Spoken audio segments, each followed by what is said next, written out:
My name is Nora Whitaker, and for most of my life, I was the daughter my family didn't know how to explain. In the Whitaker house, my mother Beverly built our family's reputation around my older sister Celeste, while my father Martin stayed silent. Before any legal fight, before any public reveal, I learned what it felt like to be erased one picture frame at a time. My name is Nora Whitaker. I was 29 when everything finally came apart. But the truth started long before that. It started in the hallway of the house where I grew up in Charleston, South Carolina. That hallway told visitors everything my mother wanted them to know about the Whitaker family. The walls were covered in framed photographs. Celeste in her white graduation dress. Celeste shaking hands with a city councilman. Celeste standing beside my father at a charity breakfast. Celeste next to my mother at the country club, both of them wearing pearls and the same polished smile. If a stranger walked through our front door, they would know Celeste Whitaker was beautiful, accomplished, and worth bragging about. They would barely know I existed. There were only 2 pictures of me in that hallway. One was from 2nd grade, when my bangs were crooked because I had cut them myself with craft scissors. The other was a Christmas photo, where I stood at the edge of the frame, half hidden behind my father's shoulder. I used to stare at that picture and wonder if anyone noticed I was almost missing from it. My mother, Beverly, noticed everything else. She noticed if Celeste's hair ribbon matched her dress. She noticed if Celeste's name was spelled correctly in the local paper. She noticed if a guest looked impressed when she mentioned Celeste's scholarship, Celeste's mock trial award, Celeste's plans for law school. With me, she noticed problems. Nora, don't slouch. Nora, lower your voice. Nora, why do you always make things awkward? That was how she described me most of the time. Awkward, sensitive, difficult, still figuring things out. Celeste was 3 years older than me, and somehow she had been born already approved. She knew how to enter a room, how to laugh at the right moment, how to make adults call her impressive before dessert was served. I studied her like a language I could never learn. My father, Martin, was quieter. People called him gentle, but I learned early that gentle silence could still hurt. When Beverly corrected me in front of guests, he looked down at his plate. When Celeste made a joke about me being the family project, he gave a small, tired smile like he wished the moment would pass. He never defended me. For years I told myself that meant he didn't agree with them. Later I understood that silence was its own kind of permission. The Whitaker name mattered to Beverly. She treated our family like a public brand, and Celeste was the face of it. Every dinner, every fundraiser, every church event became another chance to remind people that her oldest daughter was going somewhere. Then she would touch my arm and add, "And this is Nora. Just Nora." Sometimes she said, "Nora has a good heart." I hated that phrase. In my mother's mouth, it sounded like an apology. I tried to give her better things to say. I brought home good grades. I won a small essay contest in 8th grade. I volunteered at the food pantry. I remembered birthdays, wrote thank you cards, cleaned up after parties without being asked. None of it made the hallway. Once I found my essay certificate in the kitchen trash under coffee grounds and onion skins. I stood there holding it by the dry corner, reading my own name through a brown stain. Nora Whitaker, 2nd place. It was the first time I understood that some people don't have to tear you down loudly. Sometimes they just decide what is worth keeping. I wiped the certificate clean, pressed it between 2 library books, and hid it in my desk drawer. That became a habit of mine, noticing what disappeared.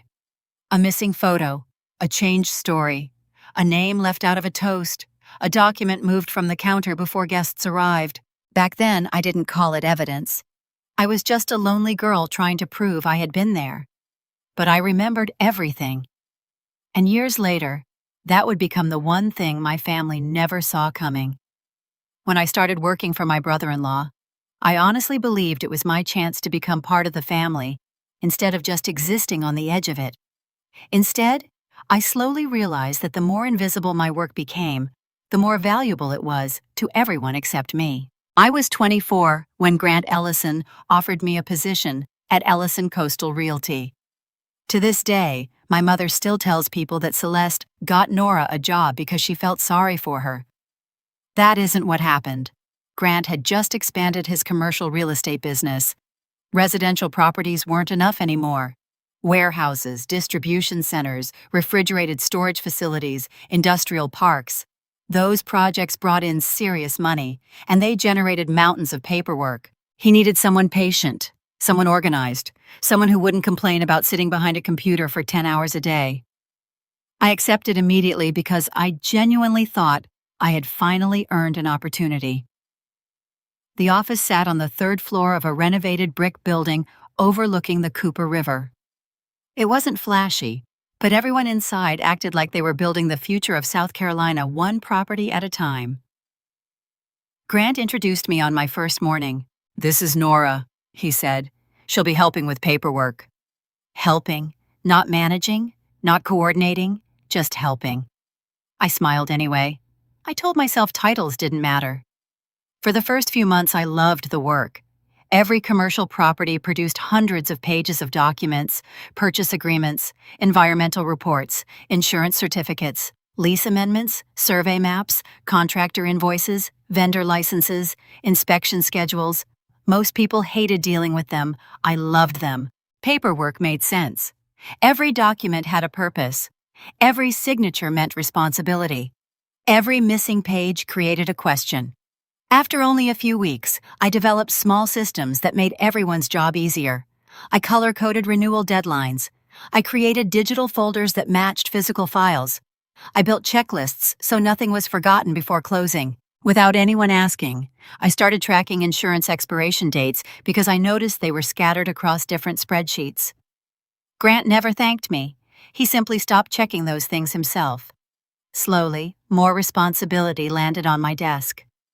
Warehouse lease renewals, vendor compliance records, contractor certificates, environmental inspection logs, appraisal scheduling, communication with insurance brokers, property maintenance invoices.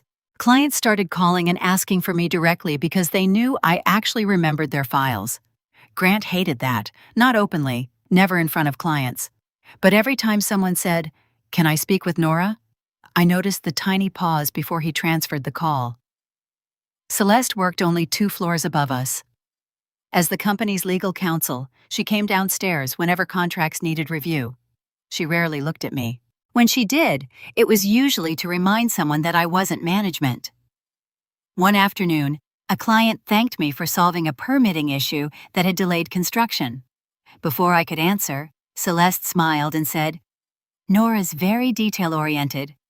Then she laughed. "That's why we keep her in the back." Everyone chuckled.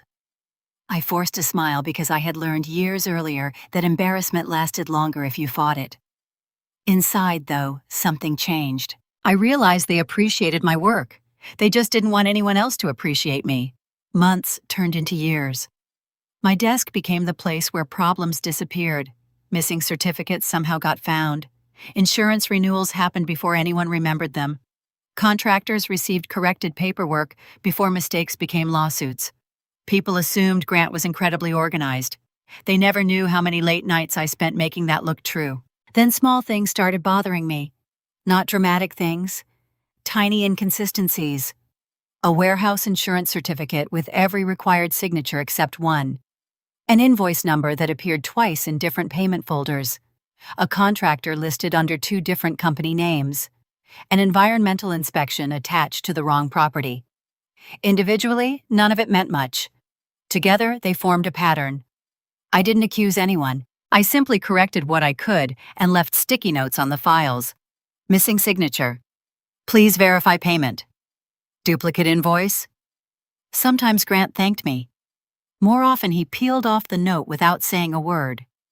One Friday afternoon, I stayed late organizing documents for 3 refrigerated warehouse properties that were scheduled to close the following month. Grant had already gone home. The office was quiet, except for the humming air conditioner. As I compared insurance binders against contractor invoices, another inconsistency appeared. One consulting company had billed 3 different projects for nearly identical risk assessment services. Same wording, same hourly totals, same formatting, different dates. The company name meant nothing to me, but something felt wrong. I pulled the vendor registration file, very little information, no real website, a mailing address that looked like a mailbox service. I checked previous payments. The same company had received consulting fees across multiple projects, always rounded numbers, always approved unusually quickly. I wasn't investigating anything. I was simply trying to understand why the paperwork didn't fit together. That had always been how my brain worked. When one puzzle piece looked different, I wanted to know why. The following Monday, I walked into Grant's office carrying 3 folders. "I think these invoices might need another look," I said carefully. He barely glanced up from his laptop. "Why?" "They're almost identical." "So?" "The supporting documents don't match the payment requests." Grant leaned back. For several seconds, he simply stared at me. Then he smiled. Not warmly, patiently, like someone explaining math to a child. "Nora," he said, "commercial real estate isn't community college bookkeeping." "I know, I just thought, don't." He closed the folders without opening them. "You're very good at organizing files." His voice stayed calm. "Stay in your lane." I picked the folders up and left. As I walked back to my desk, I kept replaying those 4 words. Stay in your lane. For the rest of the afternoon, I couldn't focus. Not because Grant had been rude, because he hadn't even looked. He hadn't checked a single document.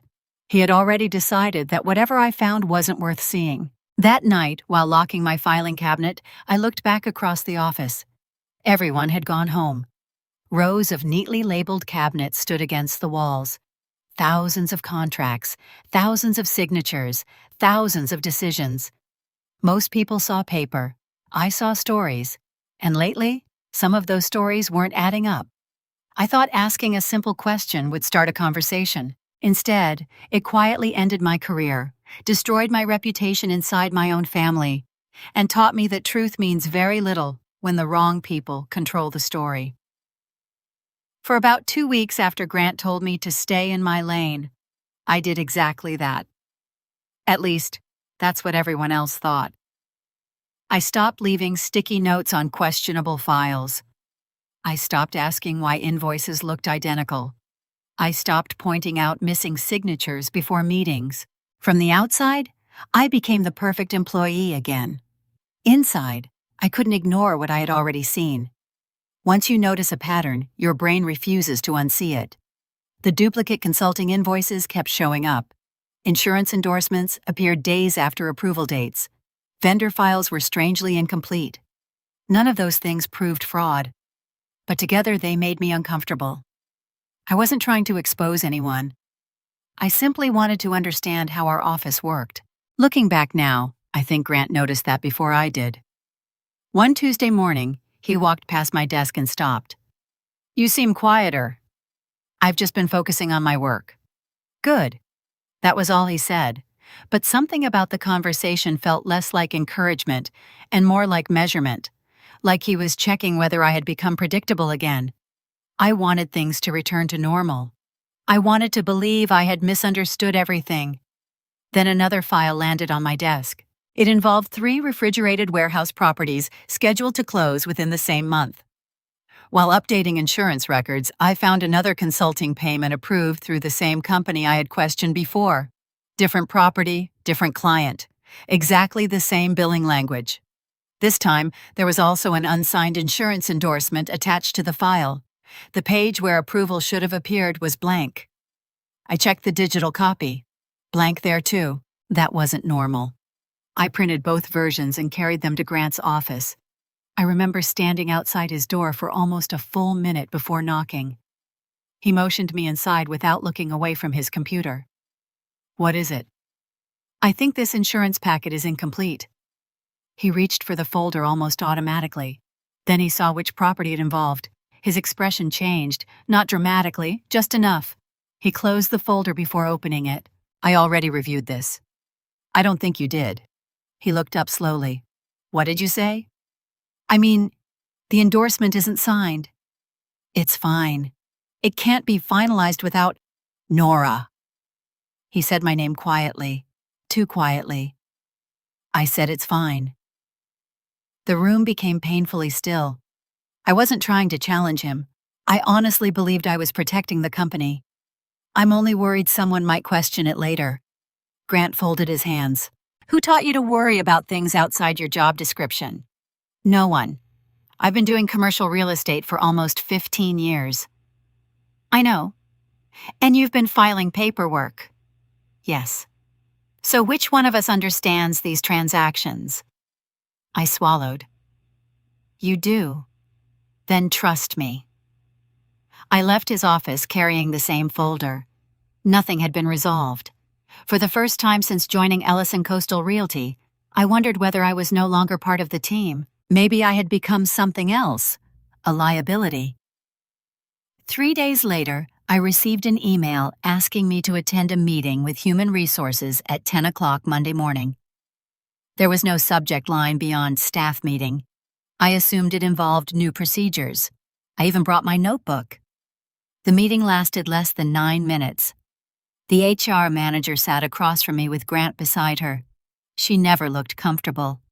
Grant looked perfectly calm. Nora, she began, after reviewing recent concerns regarding workplace conduct, we've decided to end your employment effective immediately. I stared at her. I don't understand. She slid a folder across the table. Inside was a separation agreement. No documentation, no written warnings, no performance reviews, nothing. What concerns? She glanced toward Grant, then back at me. The decision has already been made. I've never received a warning.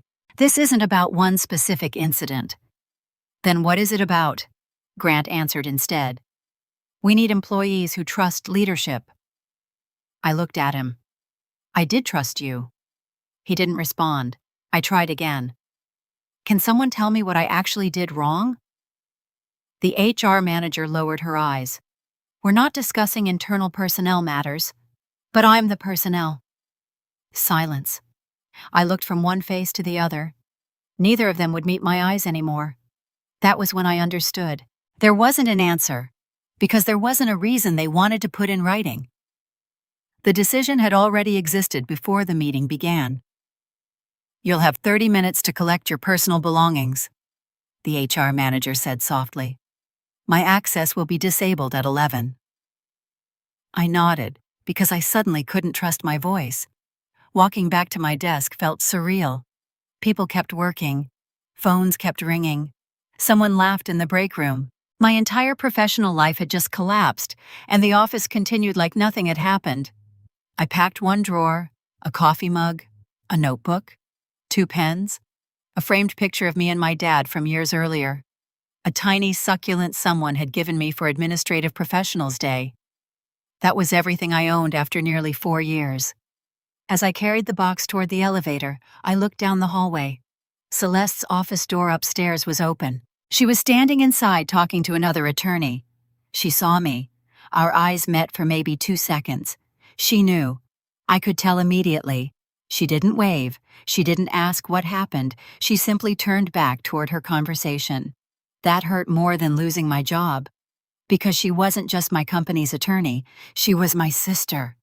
Outside, I sat in my car without starting the engine.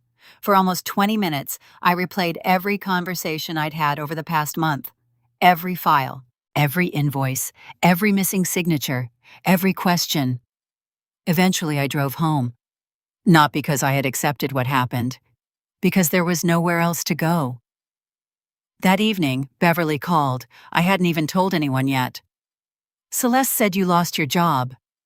News traveled fast when it made me look bad. I was fired. What happened? I'm not completely sure. There was a pause. Then she sighed. Nora, Grant wouldn't do something like that without a reason. I asked questions about some files. So you challenged your employer? I tried to understand paperwork. Honey, sometimes people create problems because they think they're smarter than they are. The words landed harder than I expected.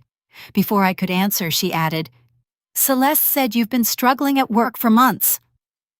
I closed my eyes. That wasn't true. She knew it wasn't true. But she said it anyway, not to protect me, to protect Grant. My own sister had decided which version of the story our family would believe, and she hadn't chosen mine. By the end of that week, I had no paycheck, no reference, no explanation anyone would write down, and no voice inside my own family. At the time, I believed the biggest thing I'd lost was my job. I was wrong. What I had really lost was the illusion that the truth could speak for itself. Losing my job felt like the end of my career. Looking back, it was actually the beginning of the education that changed my life. The people who laughed because I ended up working around trucks and warehouses never realized I was learning how to read the truth in ways they never could.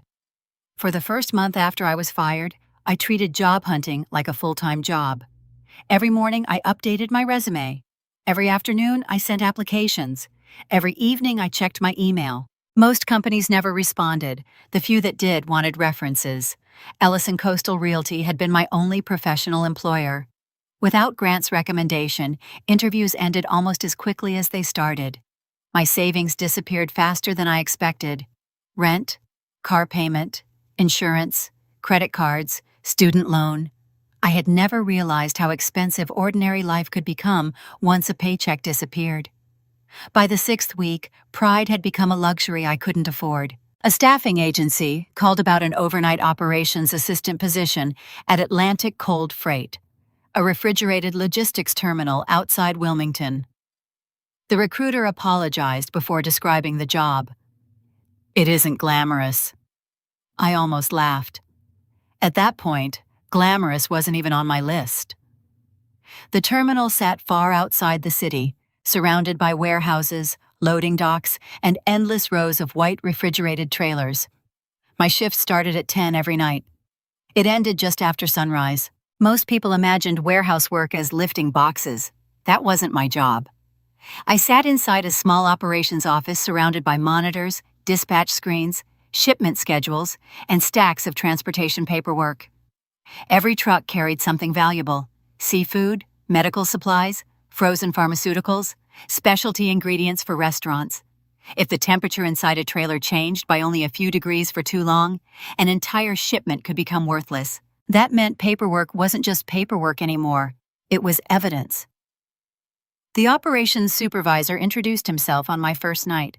His name was Ray Thompson. He had worked in cold chain logistics for almost 30 years. After showing me the dispatch software, he handed me a small blue flashlight. "You'll need this." I looked at it. "It gets dark between trailers," he said. "Always check the seal yourself."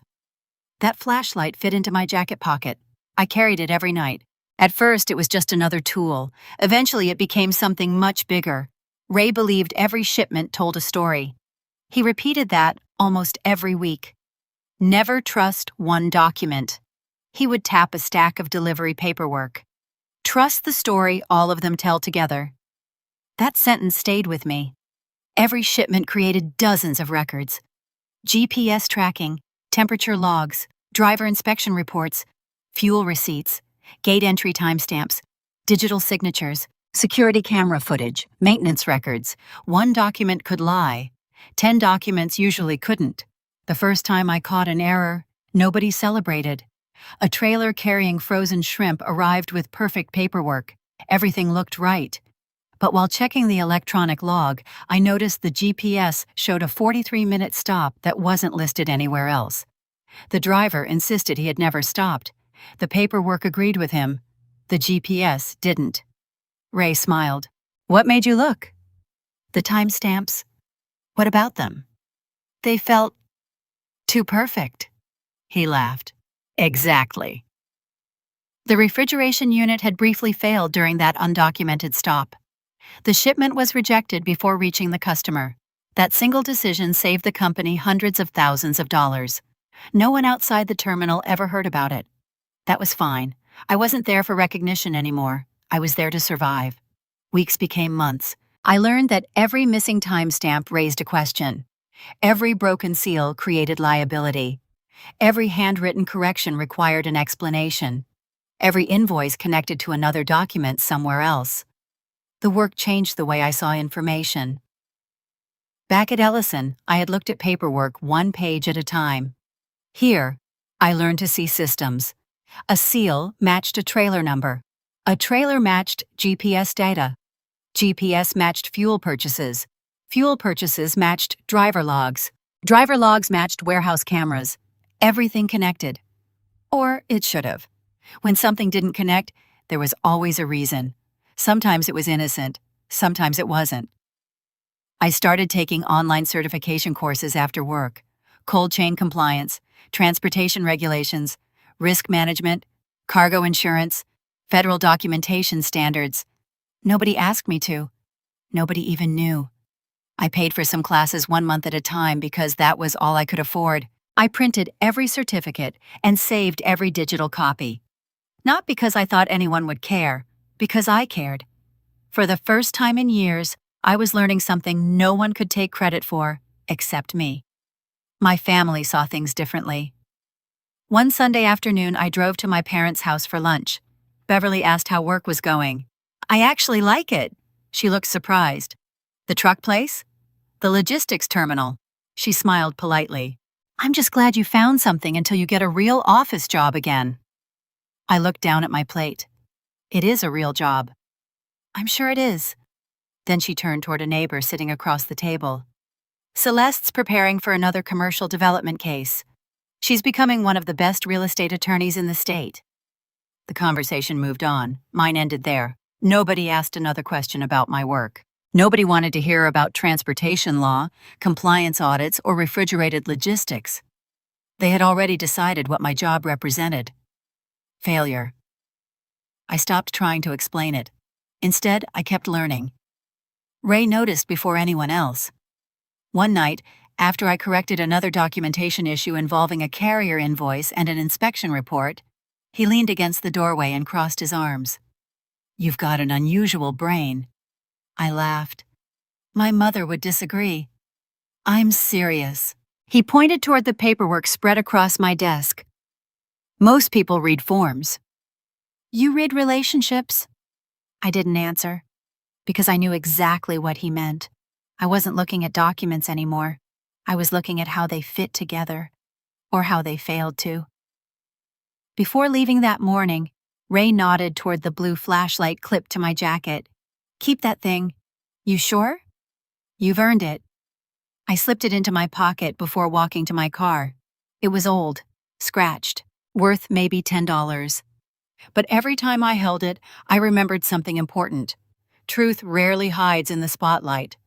Most of the time, it's waiting in the dark for someone patient enough to shine a light on it. After I lost my job, everyone in my family had advice. Most of it sounded like criticism wearing a polite smile. Only one person gave me something different. She didn't tell me how to win an argument. She taught me how to protect the truth before anyone tried to erase it. My Aunt Ruth never fit into the Whitaker family.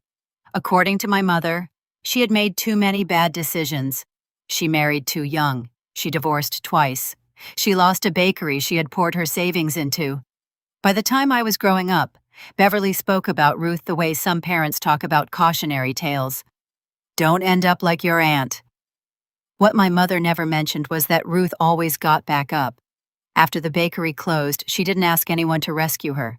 She learned bookkeeping, then payroll, then small business accounting. Within a few years, she was quietly handling the financial records for half a dozen family-owned businesses around Wilmington. Nobody bragged about her. Nobody posted pictures with her. But every business owner trusted her with their books. That told me more than any family opinion ever could. A few weeks after I started working nights at Atlantic Cold Freight, Ruth called. I haven't seen you in a while. I've been sleeping during the day. Then I'll bring lunch to you. She showed up the next afternoon carrying homemade chicken soup and fresh bread. She looked around my tiny townhouse without saying a word. No judgment, no pity, just observation. That was something she and I had in common. We noticed before we spoke. After we finished eating, she asked one simple question. What really happened at Grant's office? Not, what did you do? Not, why were you fired? Just, what happened? It was the first time anyone had asked me that, so I told her everything. The duplicate invoices, the missing signatures, the consulting company that never felt quite right. Grant telling me to stay in my lane. The HR meeting. The empty separation folder. Celeste repeating a story that wasn't true. I talked for nearly an hour. Ruth never interrupted. When I finally stopped, she folded her hands together. Nora. What? Do you know the biggest mistake honest people make? I shook my head. They think the truth remembers itself. I frowned. I don't understand. She stood up and walked toward my small desk. There was a notebook lying beside my laptop. She opened it. Most of the pages were empty. She turned it around and slid it toward me. Start writing. What? Everything. I don't have proof. You don't need proof to write down your own memory. I stared at the blank page. She picked up a pen. Date. I wrote the date. Now write what happened. I hesitated. Everything? Everything you remember. She watched as I began writing. When I finished describing the day I had been fired, she nodded. Good. Now what? Write who was in the room. I did. Write what time the meeting started. I guessed. No. She stopped me. Don't guess. If you don't know, write approximately. Facts matter. So does honesty. That sentence stayed with me. Facts matter. So does honesty. For the next hour, Ruth taught me something no college class ever had. Memory fades. Documents disappear. Stories change. But organized records survive. She pulled a yellow legal pad from her bag. Across the top, she wrote 2 words. Evidence ledger. What exactly is that? I asked. It's how you stop other people from rewriting your life. She drew several columns. Date, source, description, original copy, related documents, questions, follow-up. Every time something feels wrong, she said, you record it. Even if it seems unimportant? Especially then. She smiled. Small facts become big facts later. I looked at the page. It felt strangely comforting, structured, calm, logical, very different from the chaos inside my head. Ruth wasn't teaching me how to accuse people. She was teaching me how to think. Before leaving, she opened the folder where I kept my employment papers. You still have your termination letter? Yes. Good. Keep the envelope. The envelope? Yes. It has a postmark. She saw the confusion on my face. People throw away context. You never should. Then she pointed toward my filing cabinet. Never write on originals. Make copies. Label everything. Back up your files. If someone sends you an email, save it as a PDF. If someone gives you a paper copy, scan it. If someone tells you something important over the phone, she paused. Write down the date immediately after you hang up. I laughed. You sound like an investigator. She smiled. No. I sound like a bookkeeper. People think bookkeeping is about numbers. It isn't. It's about proving what happened. Before she left, Ruth stopped beside the blue flashlight hanging from my jacket. What's that? I explained how Ray had given it to me. She picked it up, turned it over in her hand, then handed it back. Keep it. I was planning to. It reminds you to look carefully. Then she looked directly at me. And stop trying to convince people who need you to be wrong. That sentence hit harder than anything else she had said. Because she was right. I kept replaying conversations with Grant, imagining better arguments, thinking of facts I should have mentioned, proof I should have shown. Ruth shook her head. You're wasting energy. What should I do instead? Build a life. Learn. Keep records. And one more thing. What? Never confuse being ignored with being powerless. After she drove away, I sat alone at my kitchen table. The legal pad was still in front of me. At the top, in Ruth's neat handwriting, were the words, Evidence Ledger. I opened a new folder on my laptop, then another in cloud storage, then another on an external hard drive.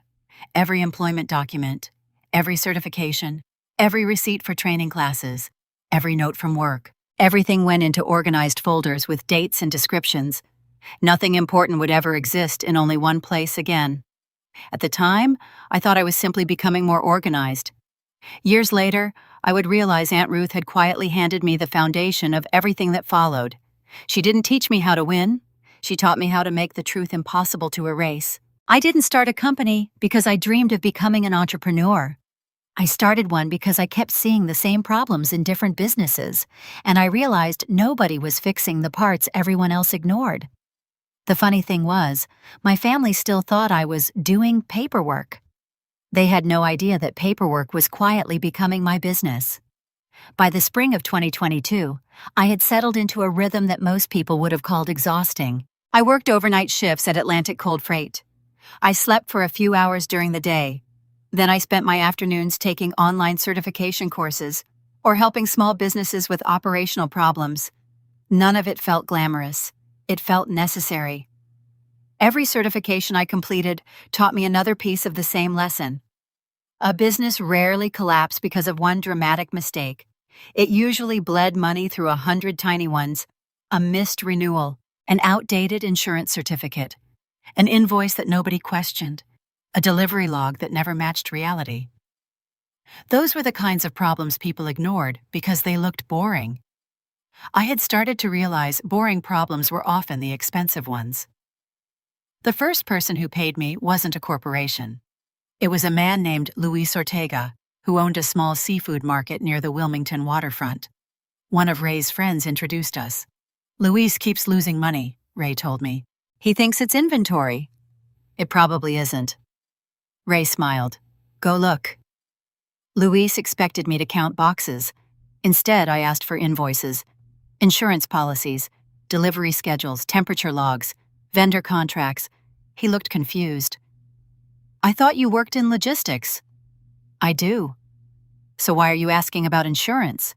"Because money leaves businesses in more ways than one."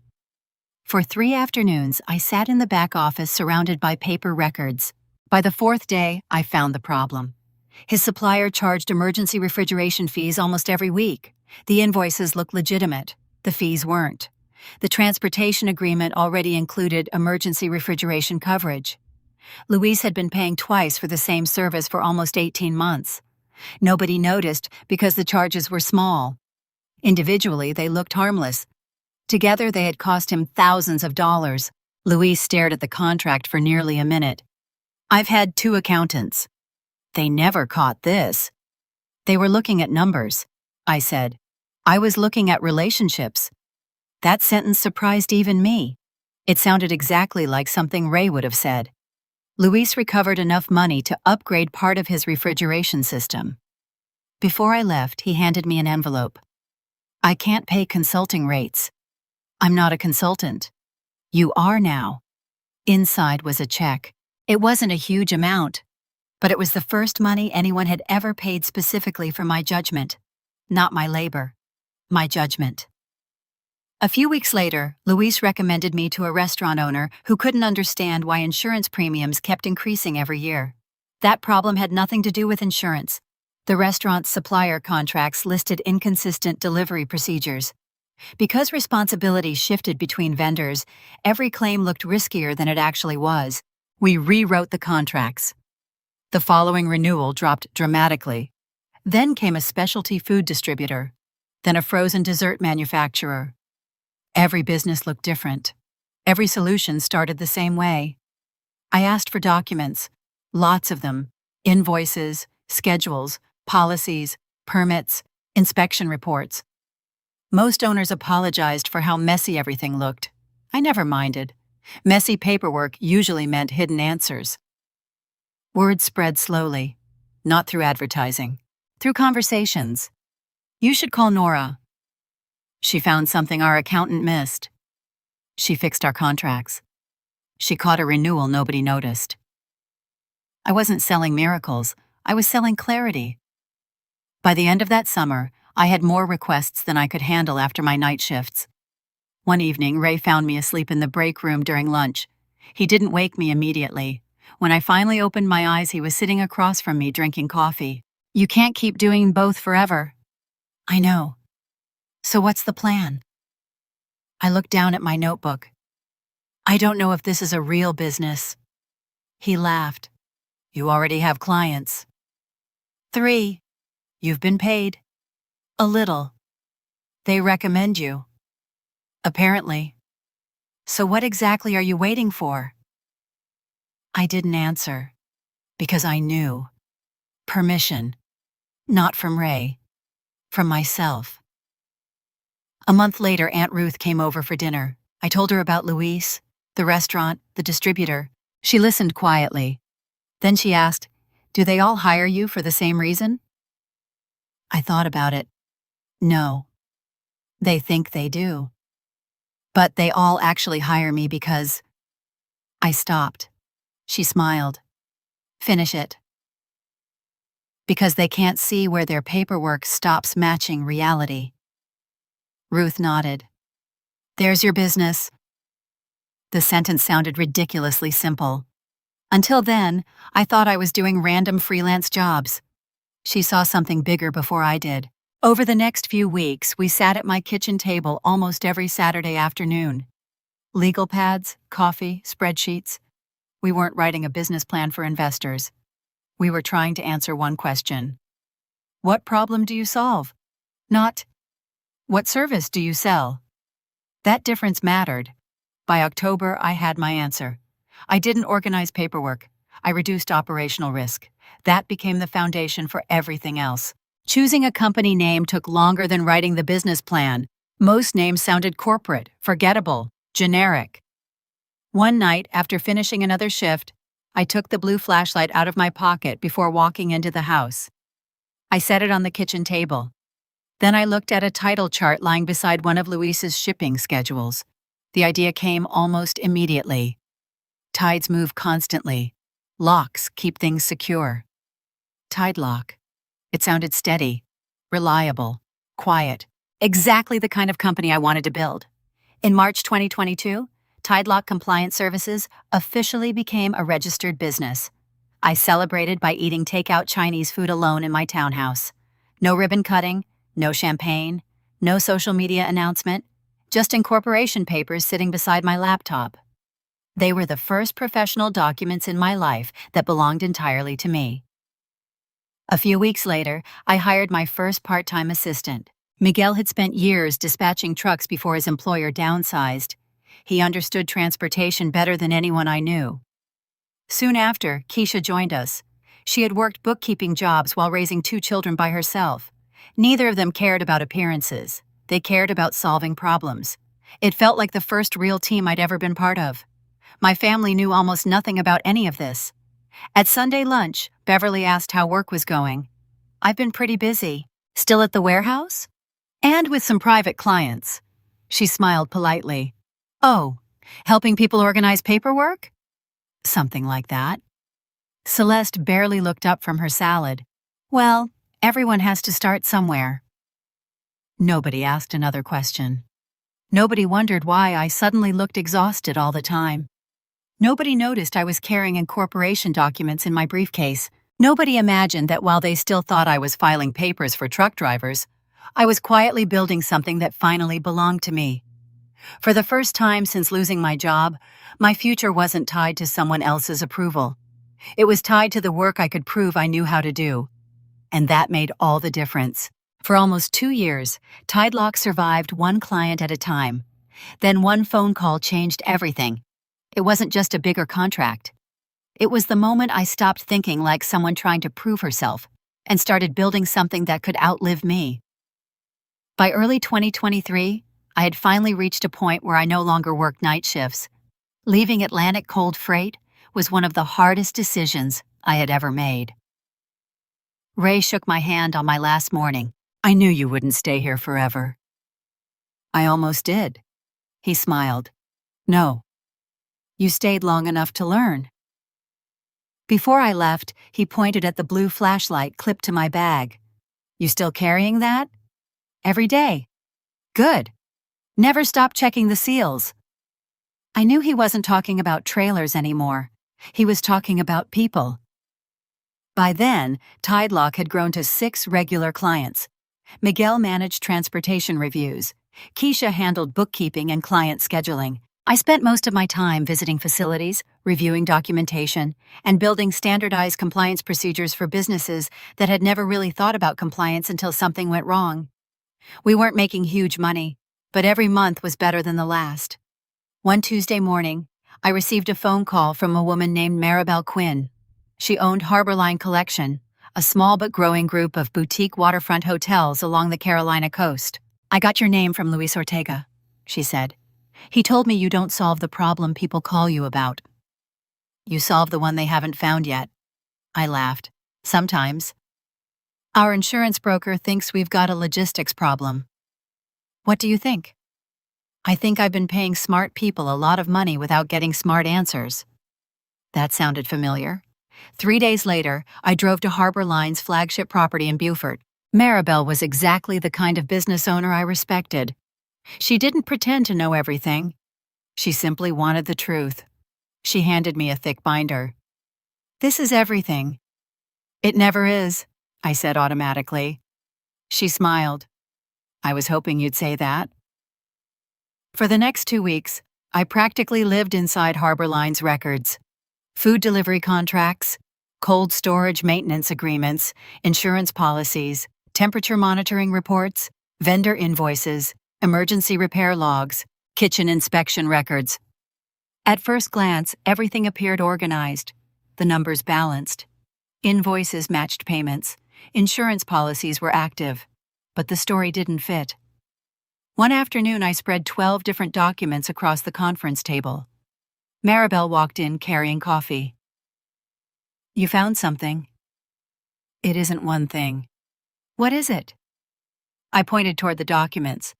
"Your suppliers all believe someone else is responsible." She frowned. I explained. The transportation company believed the receiving warehouse accepted liability once deliveries arrived. The warehouse contract shifted responsibility to hotel staff. The insurance policy assumed continuous temperature monitoring by the transportation company. The maintenance vendor believed damaged refrigeration units were excluded until formal inspection. Each contract looked reasonable on its own. Together, they created empty space. If something failed during that space, nobody accepted responsibility. Maribel leaned back in her chair.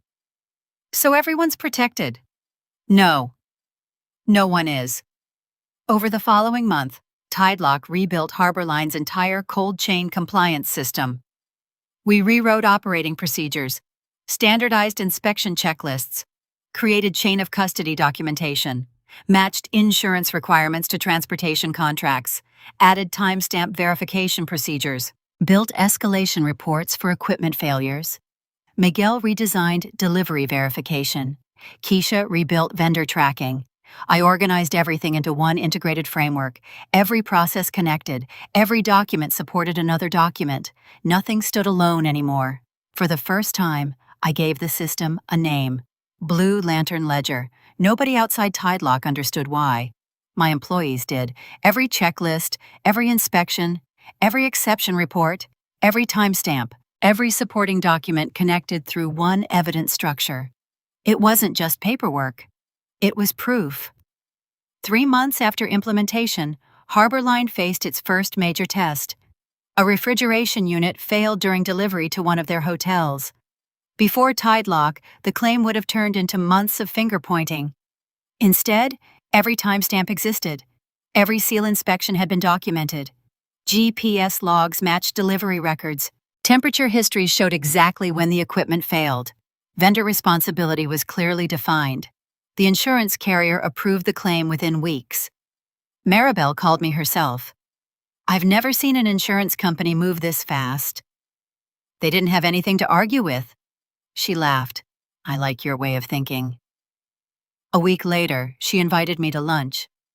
Instead of discussing another contract, she slid a folder across the table. Inside was a proposal extending Harbor Line's agreement for 3 more years. The value of the contract was larger than every Tidelock project we had completed combined. For a moment, I couldn't speak. Maribel watched my reaction before saying something I didn't expect. "Nora." "Yes?"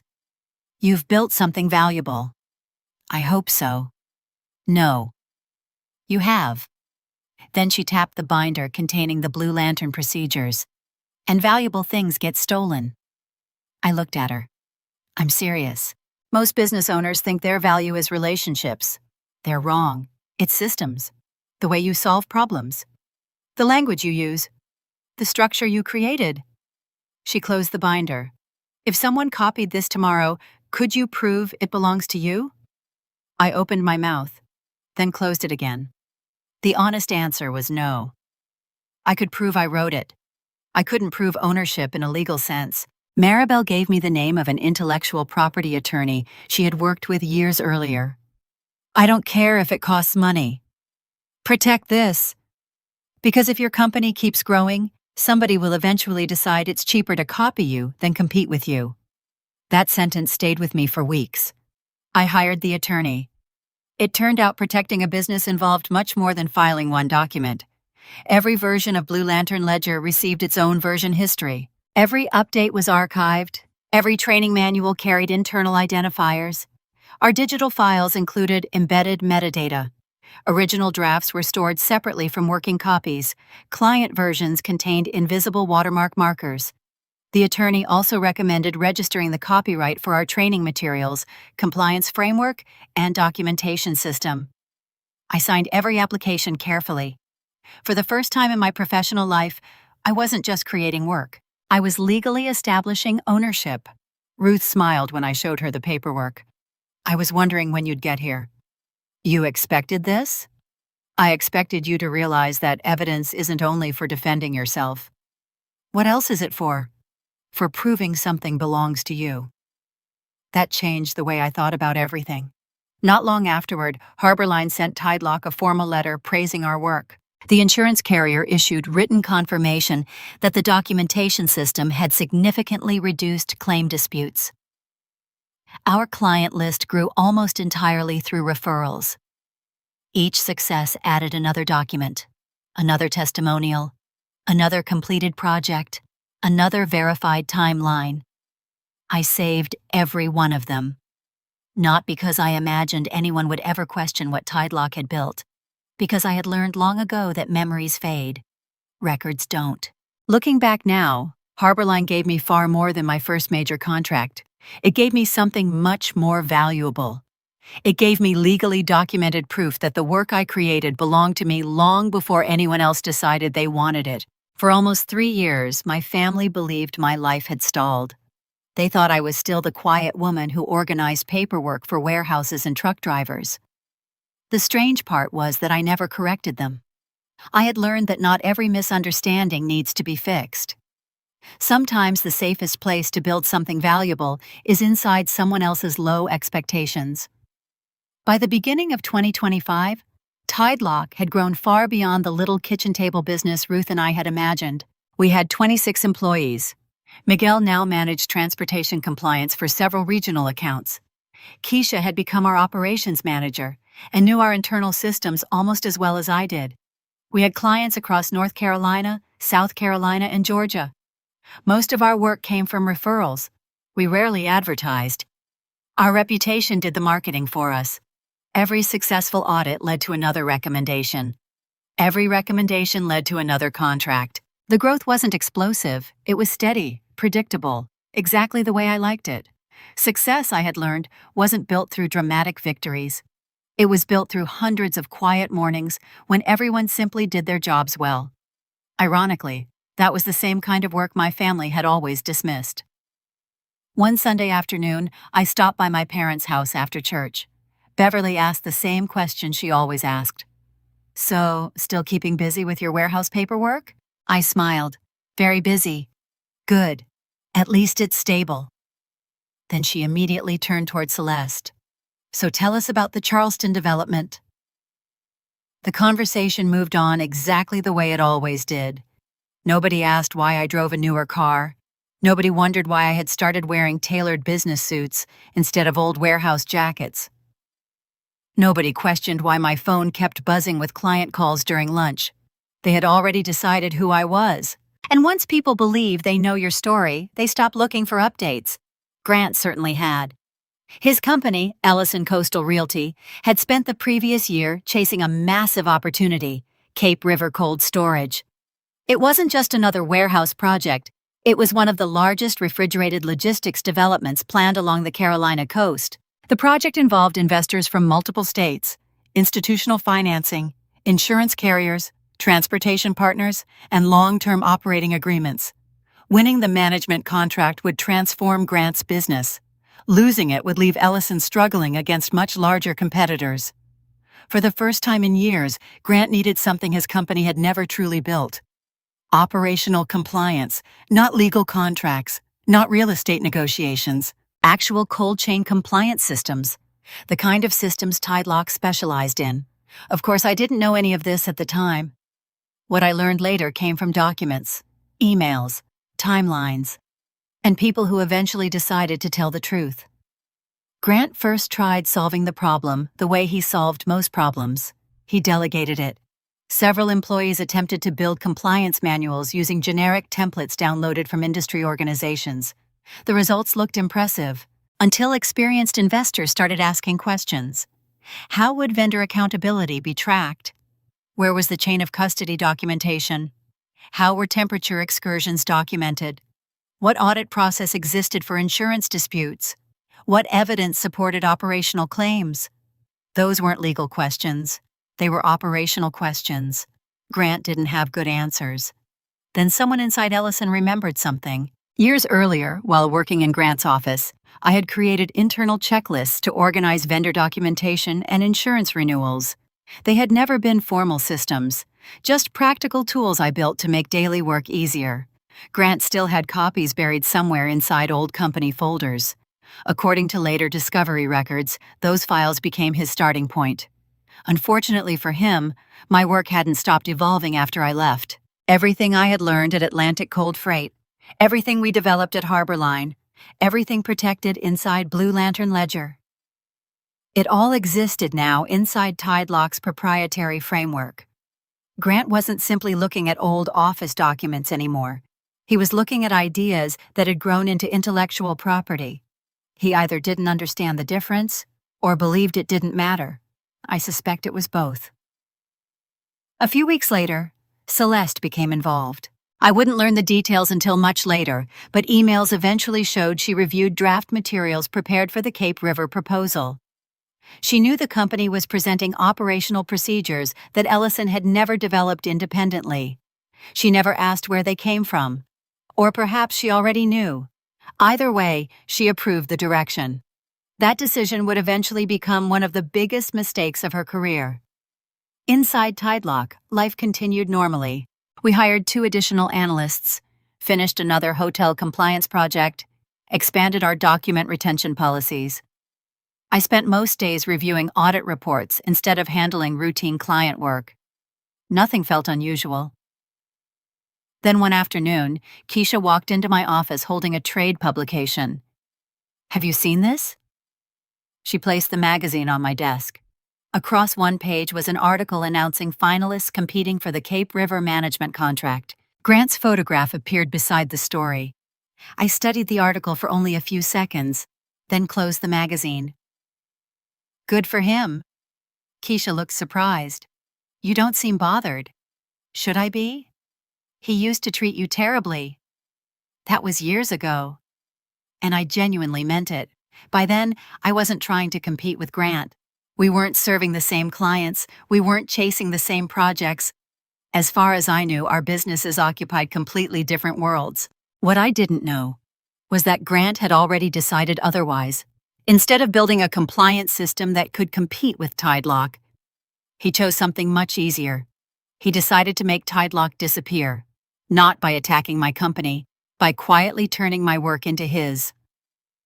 The first versions of Ellison's Cape River proposal included operational language that looked strangely sophisticated compared to anything the company had ever produced. Terms like chain of custody verification, temperature exception workflow, compliance escalation matrix, cold chain silence window.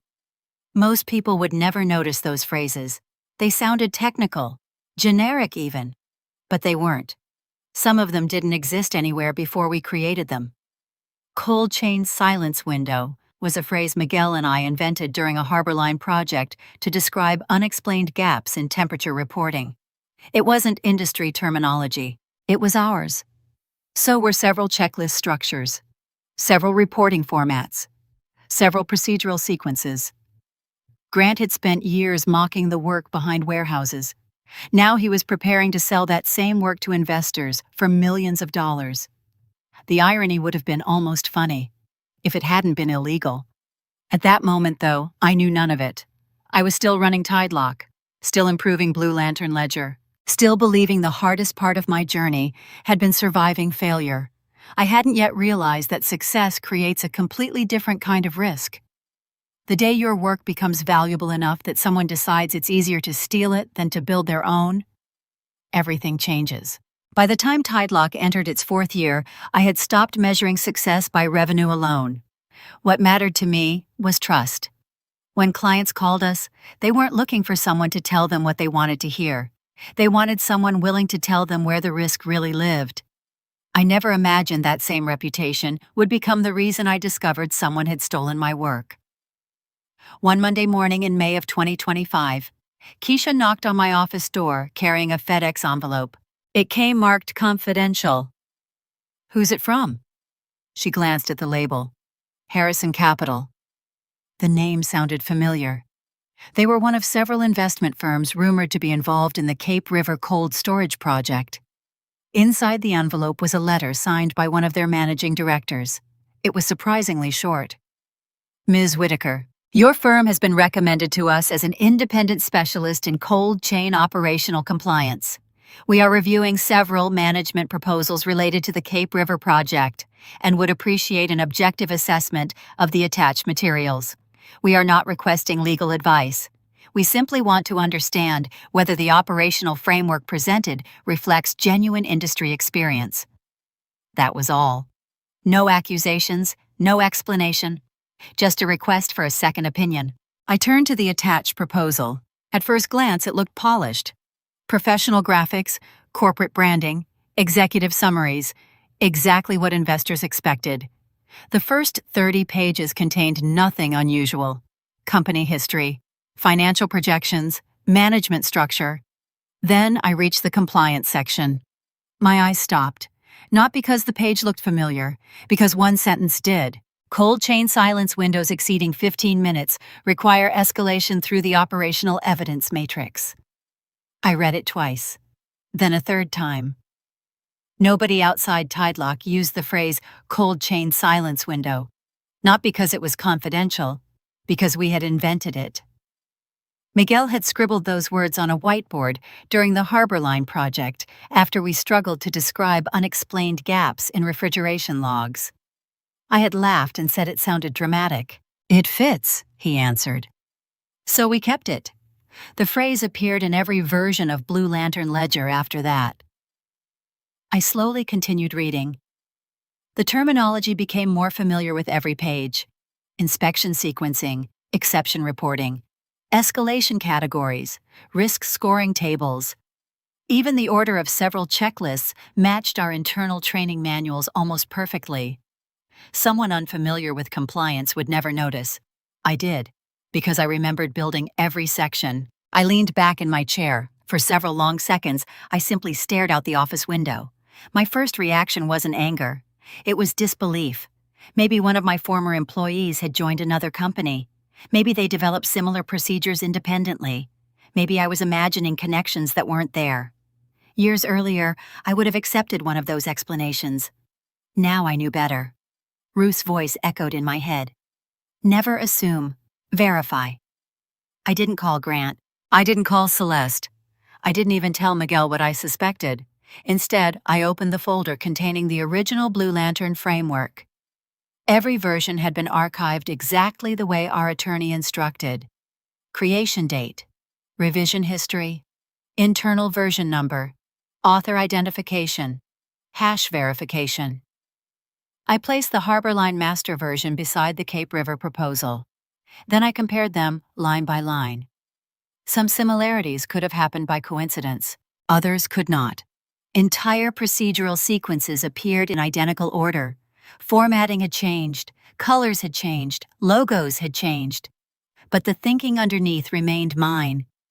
One section made my stomach tighten. Our internal compliance matrix contained a formatting mistake Keisha had accidentally introduced during an early draft. We corrected it before sending the final Harborline version to clients.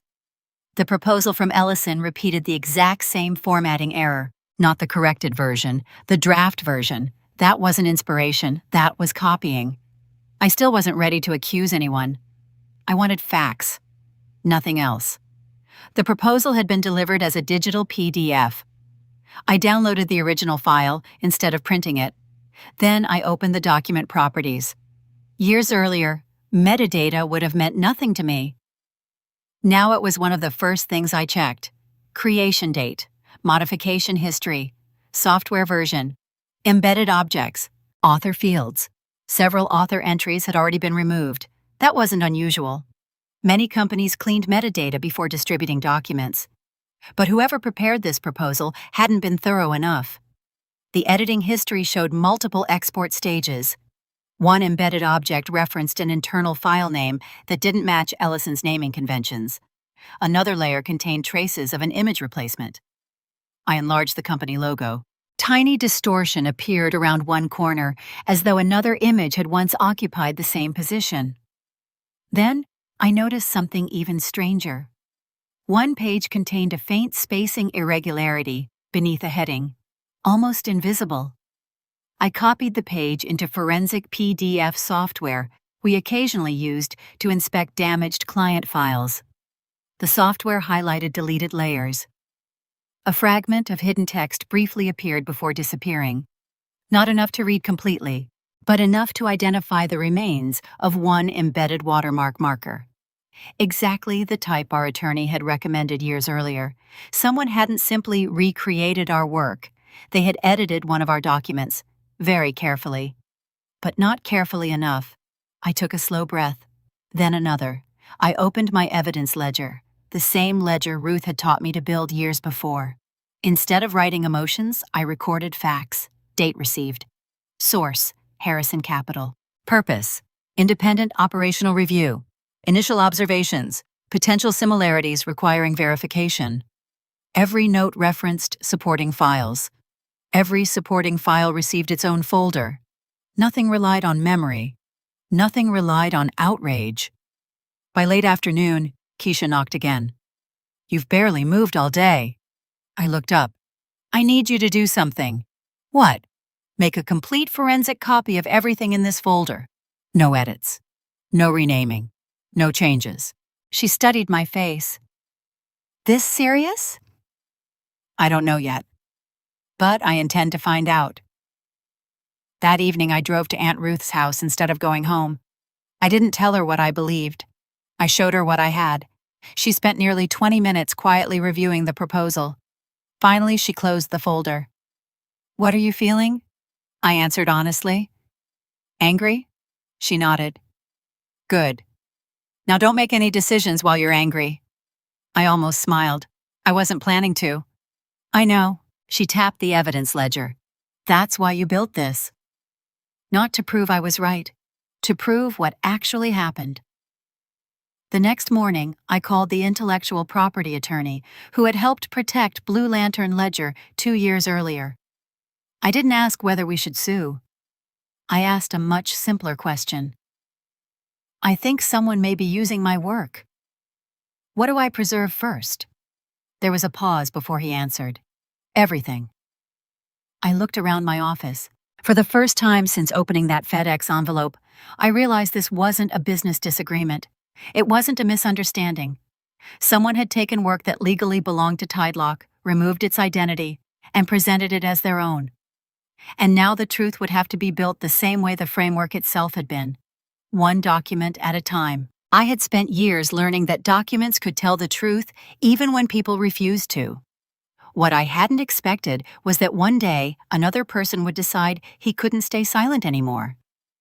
His decision didn't create my case. It confirmed that I had been following the evidence in the right direction all along. 3 days after my attorney sent preservation instructions to everyone inside Tidelock, my phone rang just after 7 on a Thursday evening. The number wasn't saved. I almost ignored it. Instead, I answered. Hello? There was a long pause. Nora? Yes. I'm not sure you remember me. The voice sounded familiar, but I couldn't place it. This is Owen. I searched my memory.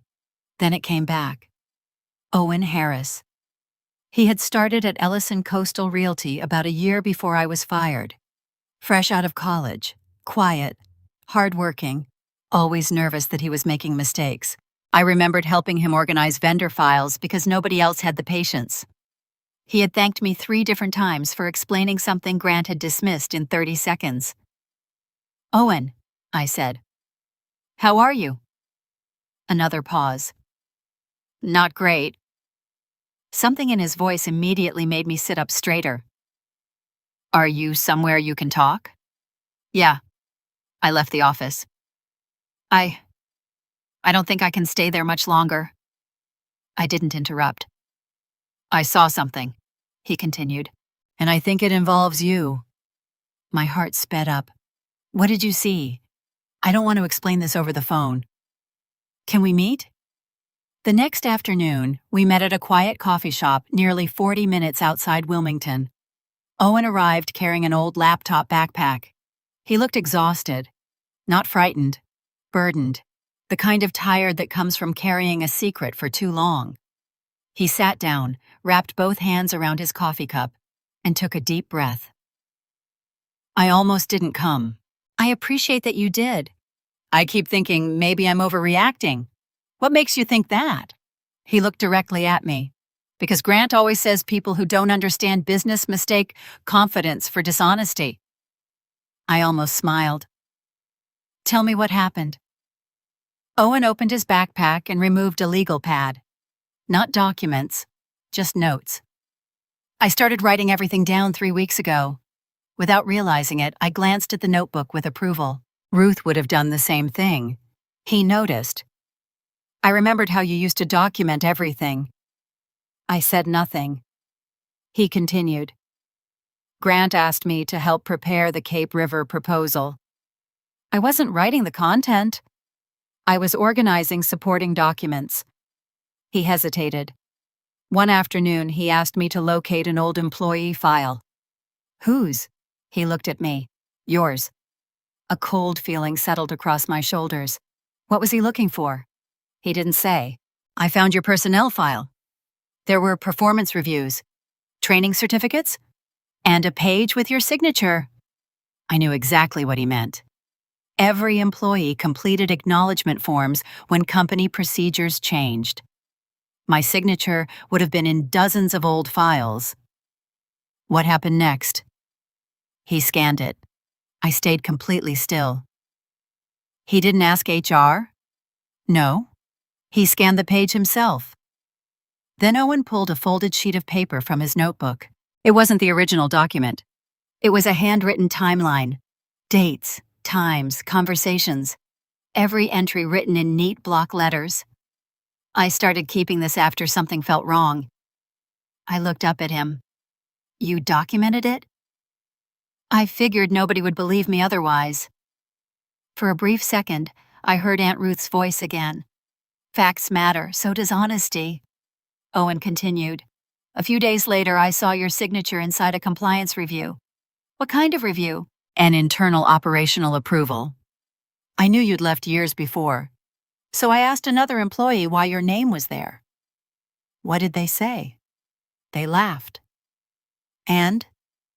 They said Grant wanted investors to think the framework had already been reviewed by an experienced operations coordinator. I didn't answer, because I already knew where this was going. He used your name. He wanted your credibility. Not because he respected me, because he believed nobody would ever know. Owen reached into his backpack again. This time, he removed a flash drive. I copied these before they disappeared. I didn't touch it. What is it? The draft versions, the revision history, some internal comments. And He swallowed. An email. What email? The instruction. I looked at him carefully. Owen, did you take company files? I copied evidence. I didn't alter anything. I only copied what I believed would disappear. That distinction mattered. Very much. I thanked him. Then I explained that I couldn't even open the drive until my attorney handled chain of custody properly. He nodded. I figured you'd say that. You always followed procedures. After we finished talking, I drove straight to my attorney's office. The flash drive remained sealed inside the envelope Owen had signed and dated. Nobody accessed it until a forensic specialist created a verified image. Only then did we examine the contents. The first files confirmed what I already suspected: draft proposal documents, revision histories, internal comments discussing changes to compliance language. Then we found the email. It was short, sent from Grant to 2 members of his proposal team. Use Nora's old approval page. It gives the review more credibility. Nobody is going to question internal documentation. I read it twice, then handed it back without speaking. The room became very quiet. The forensic examiner continued working. Several minutes later, he opened another document. It contained the internal compliance review submitted with the proposal. My signature appeared neatly beneath a paragraph certifying operational review. Except, it wasn't my signature. Not really. It was an image. The expert enlarged it nearly 800%. Tiny digital compression artifacts surrounded the edges. Then he opened one of my original HR acknowledgement forms. The signatures matched perfectly. Not naturally. Pixel for pixel. Even the microscopic ink break near the end of the N was identical. No 2 handwritten signatures are ever exactly alike. These were, because one had been copied from the other. The forensic report took almost 2 weeks to complete. When it arrived, the conclusion was direct. The signature embedded within the Cape River documentation had been digitally extracted from an unrelated historical document and inserted into a newly created file.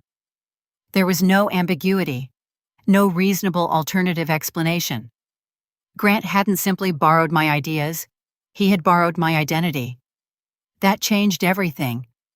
Until then, my attorney had been evaluating copyright infringement and trade secret claims.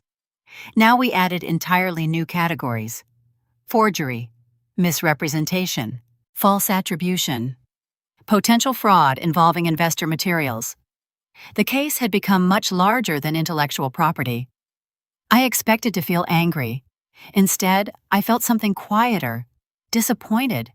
Not because Grant stole my work. I had already accepted that possibility. What hurt was realizing he believed my name still had value, just not enough value to belong to me. When I called Aunt Ruth that evening, I summarized everything. She listened silently. Finally, she said one sentence. He thought your signature was safer than your voice. I looked at the blue flashlight sitting on my desk. Years earlier, I would have driven straight to Grant's office demanding answers. Now I understood something much more important. People willing to forge documents rarely confess because they're confronted. They confess because the evidence leaves them nowhere else to go. And for the first time since opening the Cape River proposal, I knew we were no longer collecting suspicions. We were documenting intent. By Thanksgiving of 2025, I had already hired attorneys, preserved evidence, and quietly built a case stronger than anyone in my family could imagine. Ironically, the hardest afternoon of that year wasn't spent in a lawyer's office. It was spent around my sister's dining table, smiling while the people closest to me tried to remind me exactly where they believed I belonged. Every year, Thanksgiving rotated between different relatives. That year, Celeste insisted on hosting. Nobody questioned it. Her new house outside Raleigh was exactly the kind of place my mother loved showing off.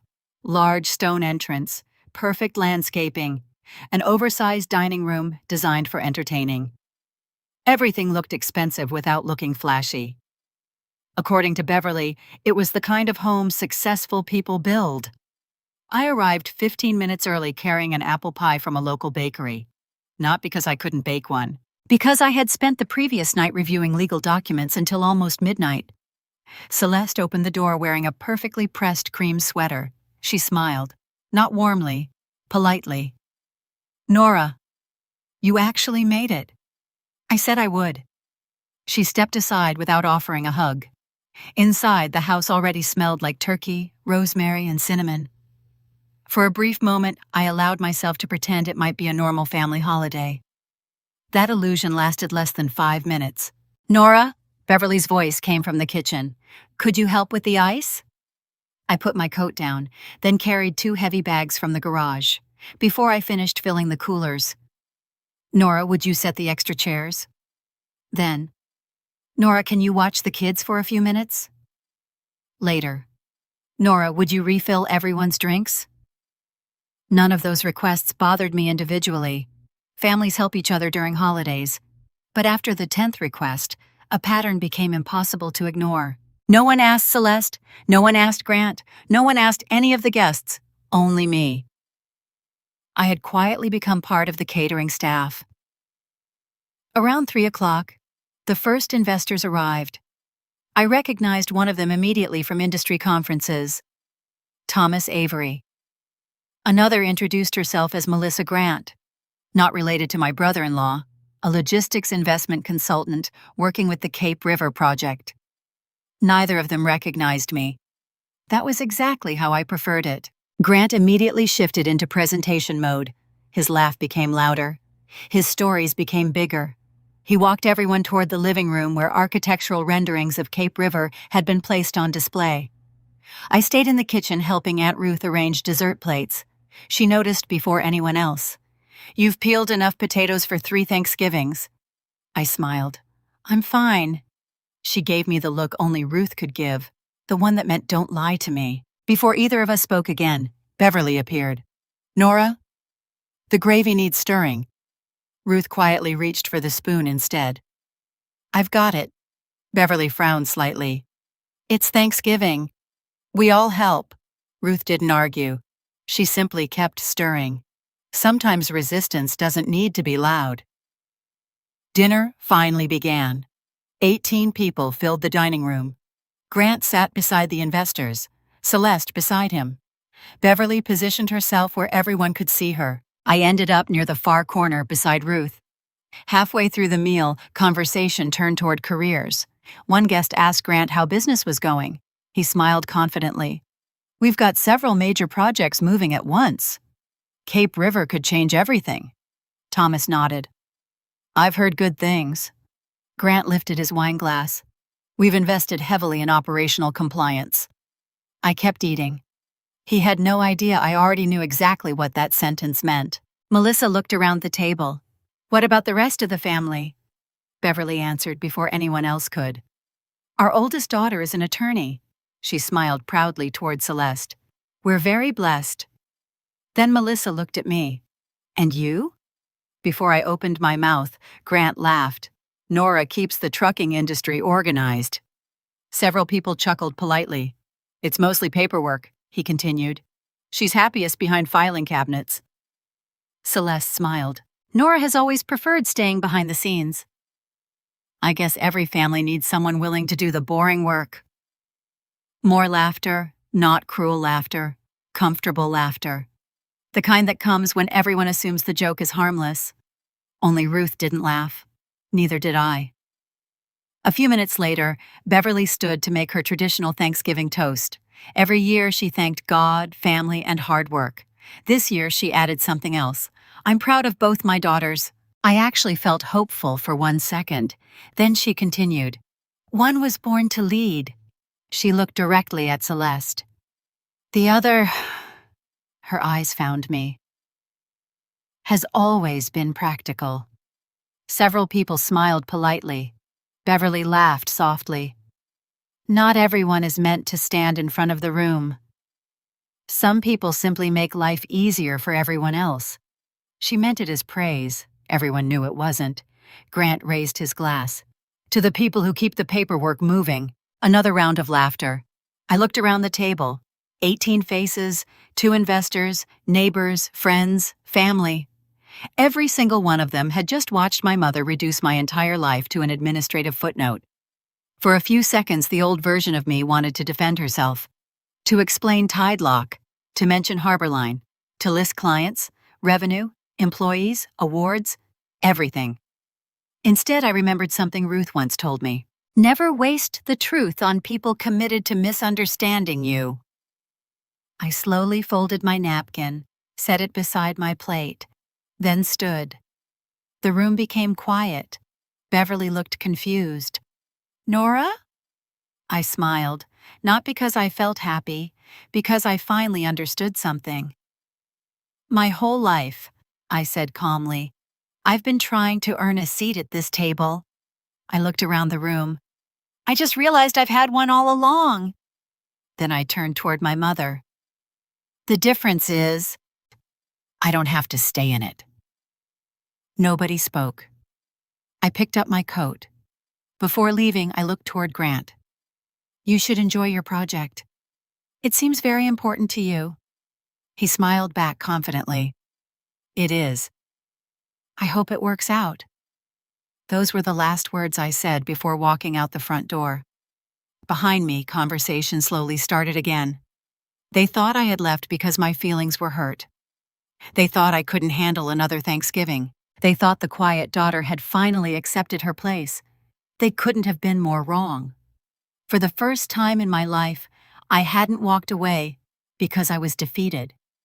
I walked away because I no longer needed their permission to know exactly who I was. And without realizing it, every person sitting at that table had just become a witness to the false story my family had spent years creating. I used to think the worst part of betrayal was discovering that someone had lied to you. I was wrong. The worst part is discovering they had been planning the lie together for years.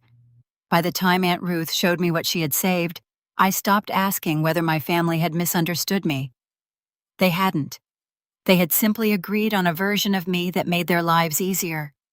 The morning after Thanksgiving, I didn't wake up angry. I woke up strangely calm. For the first time in years, I wasn't replaying conversations in my head, wondering what I should have said differently. Nothing I could have said around that dinner table would have changed anything. They hadn't humiliated me because I failed. They humiliated me because they needed me to stay small. That realization hurt, but it also brought clarity. Around 10 that morning, my phone rang. It was Aunt Ruth. Are you home? I am. I'm coming over. She didn't explain why. 25 minutes later, she walked into my townhouse carrying her laptop and a thick accordion folder. She set both on my dining table without taking off her coat. I've been waiting to show you these. I looked at the folder. What is it? She hesitated. Evidence. My stomach tightened. About Grant? She slowly shook her head. No. About your family. For a second, I honestly didn't know which answer I feared more. Ruth opened her laptop and logged into a cloud backup account. I wasn't planning to keep any of this. I only started because something didn't feel right. She turned the screen toward me. At the top was the name of a family group chat. Whitaker's only eye frowned. I've never seen that. You weren't supposed to. I looked up. When did they make it? Years ago. You were in it? They added me after your grandmother passed away. Then they forgot I was still there. That sounded exactly like my family. People who underestimate someone rarely bother watching them. Ruth clicked open the conversation history. Thousands of messages appeared. Holiday plans, birthday dinners, church events, vacation photos, normal family conversations. Then she searched one word. Nora. The screen filled with results. Far more than I expected. My mouth went dry. The first message came from nearly 2 years earlier. Beverly. Let's not tell Nora about Sunday dinner. She'll just make things awkward. Another. Celeste.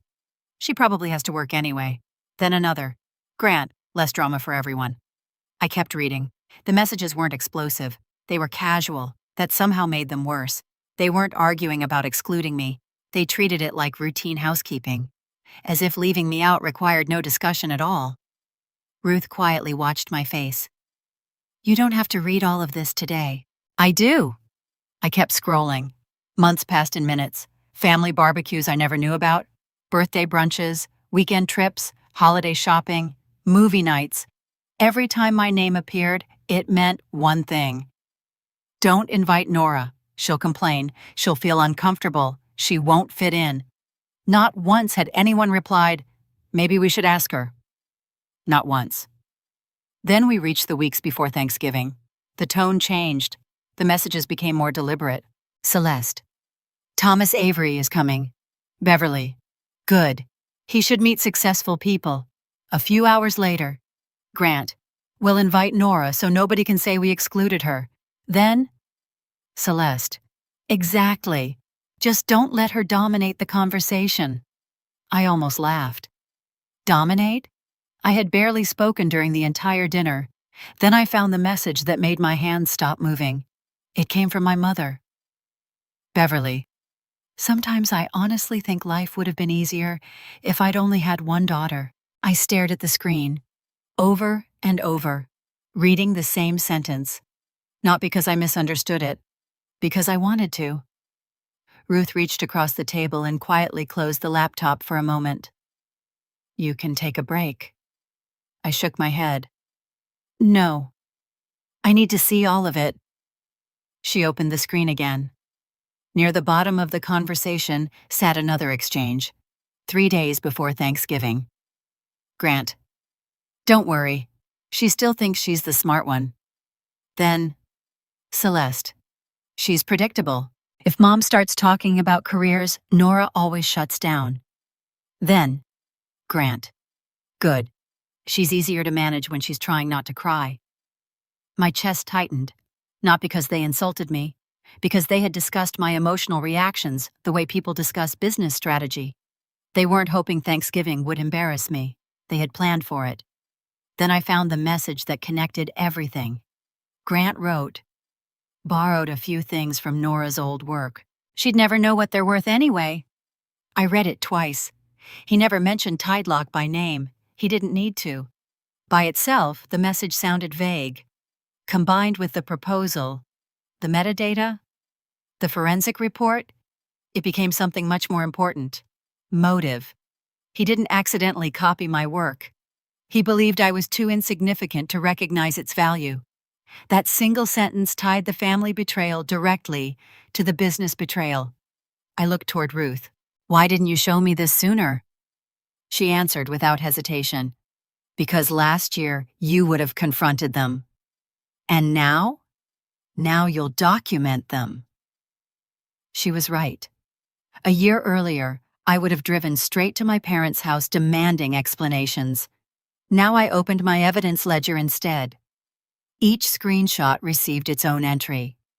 Date created, date received, original source, screenshot number, related evidence, connection to proposal, possible motive. Nothing emotional, only facts. Ruth watched quietly while I worked.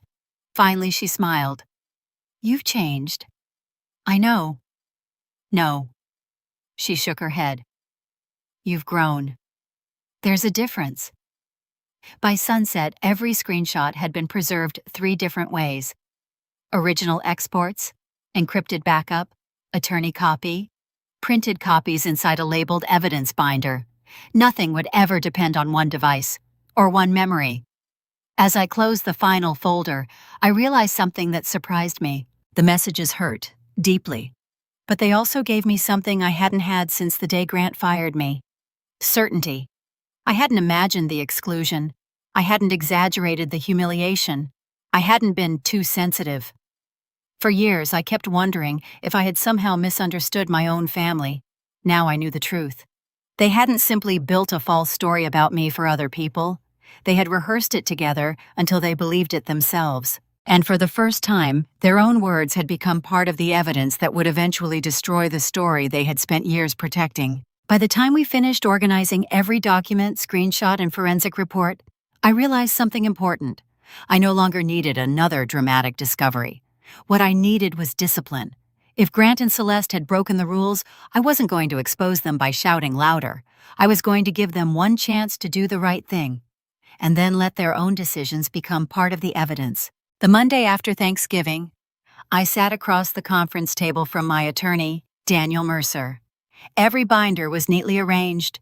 Proposal comparison, metadata analysis, copyright registrations, Blue Lantern version history, Harbor Line documentation, forensic imaging report, Owen's affidavit, family messages. Daniel didn't begin by talking about lawsuits. He asked a different question. What outcome do you actually want? I thought about it for several seconds. I want the truth documented. He nodded. Good. Because angry clients usually want revenge. Prepared clients want accountability. That sentence stayed with me. Accountability, not revenge. Daniel explained that before filing anything publicly, we needed to preserve evidence. If Ellison deleted emails, modified files, or destroyed draft documents after learning about our claims, that behavior could become important later. So what happens now? I asked. We send a legal hold. The letter itself wasn't dramatic. No threats, no television-style language, just several pages formally instructing Ellison Coastal Realty to preserve all documents, emails, draft proposals, internal communications, revision histories, personnel records, electronic devices, cloud storage, and supporting materials related to Cape River, Tidelock, and operational compliance. Copies were addressed to Grant, Ellison Coastal Realty, outside counsel, and Celeste, because she had participated in preparing proposal materials. Daniel reviewed every line twice. Then he looked at me. Once this goes out, they can no longer claim they didn't know. I signed the authorization. The letters were delivered by overnight courier and electronic service. For the first time since this began, I felt completely calm. Not because the fight was over, because the rules were finally clear. If they preserved everything, the evidence would speak. If they didn't, that would speak too. 2 days passed without any response. Then Owen called. I think they got the letter. What happened? Grant walked into the conference room holding a FedEx envelope. And? He laughed. I waited. He actually laughed. What did he say? Owen hesitated. She's bluffing. She watched too many legal dramas. Nobody is going to take warehouse paperwork seriously. I closed my eyes. Grant hadn't learned anything. Even after receiving a formal legal preservation notice, he still believed my work, and by extension I, couldn't possibly threaten him. That confidence would become one of the most expensive mistakes of his career. The following afternoon, something unexpected happened. Daniel's assistant forwarded me an email that had arrived from Harrison Capital, not because they wanted legal advice, because they thought I should know what had been sent to them. The email came from Celeste. She hadn't copied me. She hadn't copied my attorney. She had written directly to one of the Cape River investors. The subject line read, Operational Clarification. I read it slowly. We understand a former employee has recently attempted to create confusion regarding Ellison Coastal Realty's internal compliance procedures. Former employee, not sister, not Nora, just former employee. The email continued. The individual in question struggled with performance during her employment and was ultimately separated from the company several years ago. That wasn't true. There had never been a written warning, never a poor performance review, never documented deficiencies of any kind, only a vague termination meeting with no stated reason. Celeste knew that. She had worked in the same building. She knew my personnel file. She kept writing. Ellison independently developed its operational framework over several years. Any suggestion otherwise reflects a misunderstanding of industry standards rather than actual ownership. I looked toward Daniel. He didn't say anything. He simply kept reading. Then came the sentence that changed the legal landscape. We recommend giving no weight to claims made by emotionally invested former staff members who may misunderstand routine operational documentation. Emotionally invested. That was a careful phrase. Professional, measured, designed to sound objective, but its purpose was obvious. She wasn't defending Ellison's work. She was attacking my credibility. Daniel quietly placed the email on the table. She just created another problem. For herself, for everyone. He explained why. The legal hold had already placed Ellison on notice.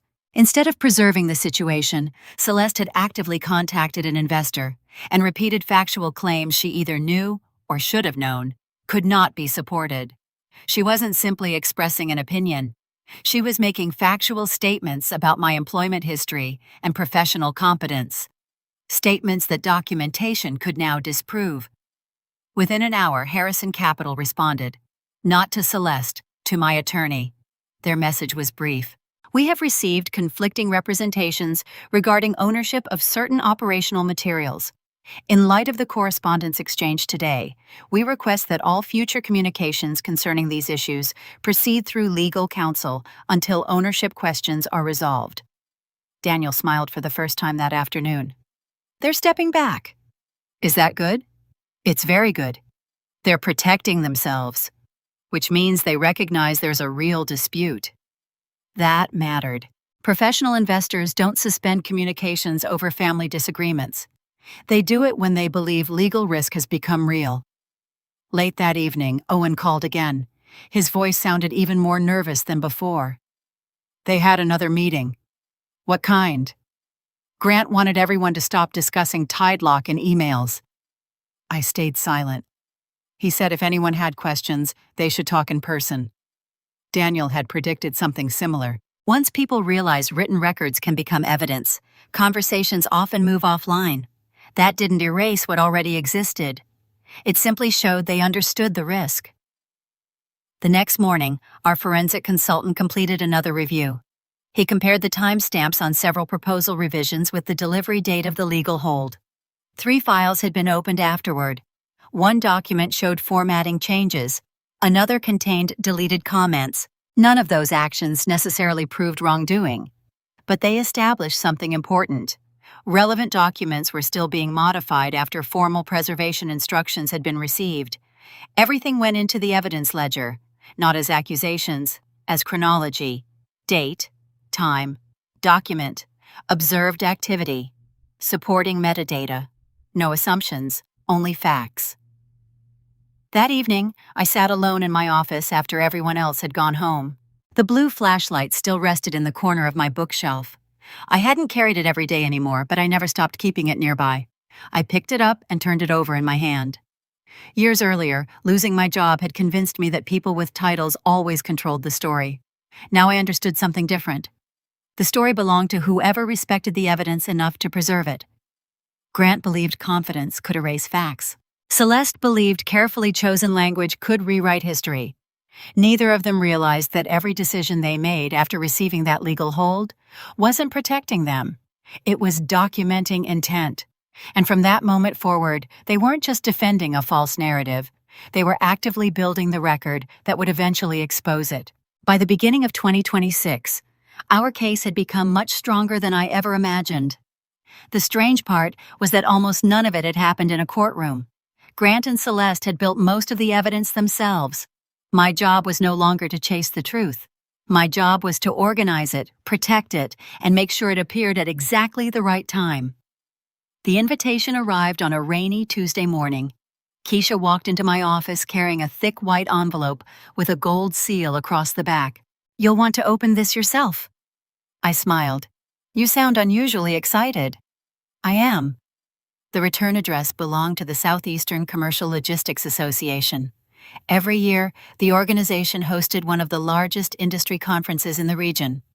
Developers, insurance executives, investors, commercial real estate firms, cold chain operators, transportation companies, compliance specialists. Nearly everyone connected to the industry attended. Inside the envelope was a formal invitation, not simply to attend. Tide Lock Compliance Services had been selected to receive the Operational Excellence Innovation Award for the Blue Lantern Compliance System. For several seconds, I simply stared at the page. It felt unreal. Not because we had won, because someone completely outside my company had recognized the work on its own merits. No family recommendation, no favor, no connection, just the work. Keisha finally broke the silence. "I guess warehouse paperwork turned out okay." I laughed harder than I had in weeks. A few days later, the conference agenda became available online. My smile disappeared almost immediately. The Cape River Cold Storage Investor presentation appeared on the second afternoon. Presenter, Grant Ellison. Panel Legal Counsel, Celeste Whitaker. Ellison. Sponsors included Harrison Capital and several firms I already recognized from the investigation. Then I noticed something else. The awards luncheon honoring Tidelock would take place less than 2 hours before Grant's presentation. Same ballroom, same audience, many of the same investors, many of the same executives. The timing wasn't something anyone had planned. It simply happened. Life occasionally creates remarkable symmetry. I called Daniel immediately. His first response surprised me. "You are not changing your acceptance speech." I wasn't planning to. Good. He leaned forward across the conference table later that afternoon. "Because this conference is not your courtroom." "I know. If you use it that way, you lose credibility." He was right. For a brief moment after seeing the agenda, I had imagined exposing everything publicly, showing every document, every email, every forged signature, every message. It felt satisfying. For about 30 seconds. Then the feeling disappeared. Revenge always burns hotter than wisdom. Fortunately, it also fades faster. Daniel spread several folders across the conference table. "We need to separate 3 things: the award, the legal case, and your personal story. They cannot become the same presentation." Over the next several days, we built a timeline unlike anything I had ever assembled before. Not for court, for clarity. Every major event occupied one row: date, supporting documents, witnesses, original records, version history, copyright registration, proposal comparisons, forensic reports, insurance confirmations, Harbor Line implementation dates, Blue Lantern revisions, everything connected naturally, no gaps, no speculation, just chronology. Looking at the finished timeline was strangely emotional. For years I had experienced everything one painful event at a time. Now I could finally see the entire picture. Every setback had led somewhere. Every lesson connected. Every seemingly unrelated job had prepared me for the next one. Ray's blue flashlight, Ruth's evidence ledger, Harbor Line, the copyright registrations, Owen's testimony. Nothing stood alone anymore. Miguel helped prepare technical exhibits showing how Blue Lantern evolved through multiple documented versions. Keisha organized client confirmations. Maribel Quinn personally volunteered to attend the conference. "I've already told Daniel," she said over the phone. "If anyone asks whether Harbor Line used your system first, I'll answer." She wasn't the only one. Luis agreed to provide an affidavit describing Tidelock's earliest consulting work. The Harbor Line insurance carrier issued another written verification confirming that our documentation procedures had reduced claim disputes. Every supporting document had existed long before the conflict. That mattered. None of it had been created because of Grant. Grant simply forced people to look more closely. One afternoon, Daniel called with another update. "Harrison Capital has asked whether you'll meet privately after the awards luncheon." "About the case?" "No. They specifically said they want to understand the history of Blue Lantern." I smiled. "They finally want the original story." "They want facts." "That's even better." As preparations continued, Daniel kept repeating the same advice. "Stay disciplined. Answer only what you're asked. Never exaggerate. If you don't know something, say you don't know. And never accuse anyone publicly." That last instruction confused me. What if Grant says something false during his presentation? Daniel smiled. "Then let him." "I don't understand." "The truth doesn't become stronger because you interrupt it.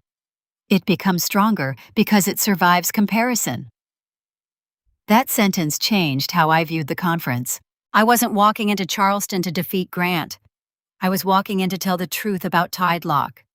If Grant chose to contradict documented facts, that would become his decision, not mine.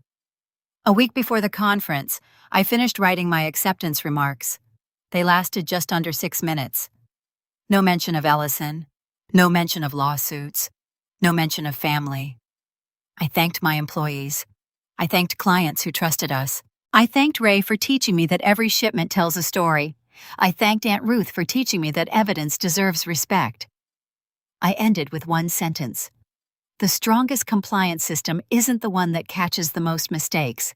It's the one that makes honesty easier than hiding. Daniel read the speech twice, then closed the folder. Perfect. Really? Yes, because anyone listening carefully will understand exactly what kind of person built this company. That night I drove to my parents' neighborhood, not to visit, just to sit for a few minutes outside the old house. The hallway inside still held all those framed photographs. I imagined they hadn't changed. Celeste still smiling from every wall. My own childhood picture still hidden near the edge. Years earlier, I believed those missing photographs meant I had never mattered. Now I understood something completely different. Pictures don't decide whether a life has value. They only reveal who gets to control the frame. As I drove away, I realized something else. For the first time in my life, I wasn't walking into a room hoping my family would finally see me. I was walking into one where the truth already could. And if anyone chose not to see it after that, it would no longer be my burden to carry. The Charleston Conference was supposed to honor Tidelock. It did more than that. For the first time, the truth stood in a room full of witnesses, and I didn't have to force anyone to look. Grant did that all by himself.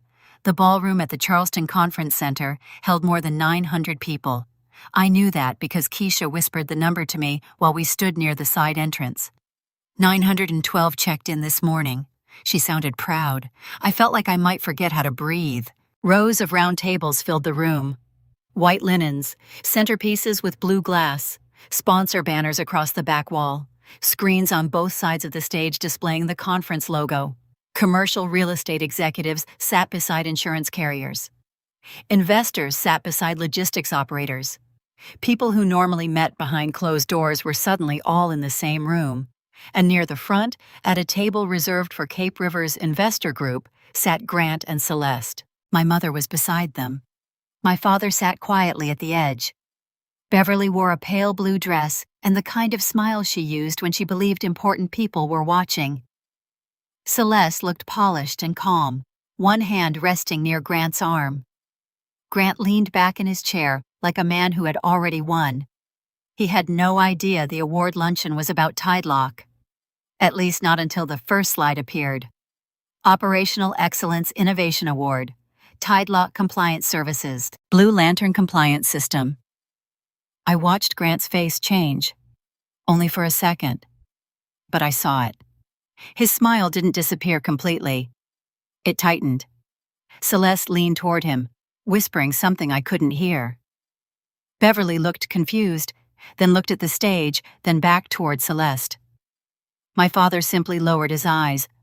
The presenter was a regional insurance executive named Sandra Miles. She had reviewed Harborline's claim file after Blue Lantern was implemented. She didn't know my family. She didn't know the Thanksgiving toast. She didn't know the hallway of pictures. She only knew the work. That made her words stronger. Tidelock Compliance Services began as a small regional firm helping food and hospitality businesses understand where operational risk actually lives, she said. Their Blue Lantern system has become one of the clearest examples of evidence-based compliance in cold chain operations. A video played. Harborline staff talking about delivery documentation. Miguel explaining temperature exception tracking. Keisha describing vendor accountability. Maribel Quinn saying, Tidelock didn't just solve a claim, it changed how her company understood risk. Then Sandra said my name. Nora Whitaker. The room applauded as I stood. For a moment, my legs felt unsteady. Ruth touched my elbow. Walk. So I did. I walked across that stage under lights so bright I couldn't see individual faces anymore. But I knew exactly where my family was sitting. I reached the podium and adjusted the microphone. My hands were steady. That surprised me. Thank you, I began. To the association, to our clients, and most of all, to the Tidelock team. I looked toward Keisha and Miguel. This company was built by people who believe the details matter before there is a crisis. The room grew quiet, not uncomfortable, attentive. I spoke about working nights at Atlantic Cold Freight, about learning that a shipment wasn't proven by one document, but by the relationship between all of them. I spoke about Ray and the blue flashlight. I spoke about Aunt Ruth teaching me that records are how honest people protect themselves when memory isn't enough. Then I described Blue Lantern, not as a product, as a discipline. Every timestamp has a context. Every signature has a source. Every checklist has a version. Every claim should be traceable to the record that supports it. The screens behind me showed the approved timeline Daniel had reviewed.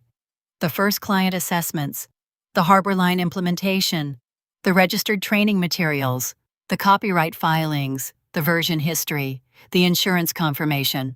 Nothing private, nothing accusatory. Just proof that Tide Lock had existed, developed, documented, protected, and deployed Blue Lantern long before Cape River ever entered the picture.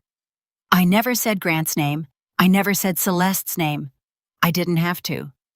The strongest compliance system, I said near the end, isn't the one that catches the most mistakes.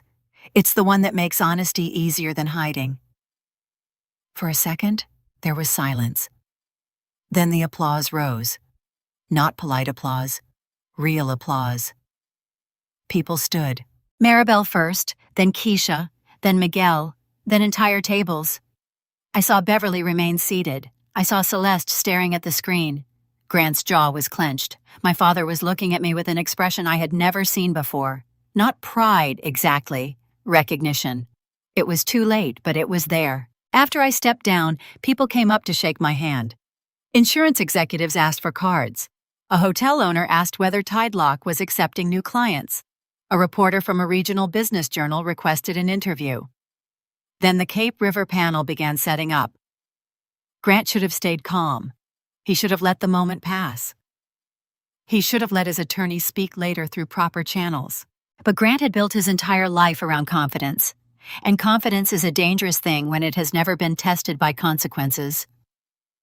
During the investor Q&A, Thomas Avery raised his hand. Mr. Ellison, your proposal also references a cold chain compliance framework. Can you clarify whether your system was independently developed and whether you can provide chain of ownership documentation? Grant laughed lightly. Of course, our internal framework has been developed over years of commercial operations. Thomas didn't smile. Can you provide version history, authorship records, and supporting registrations? Celeste leaned toward the microphone.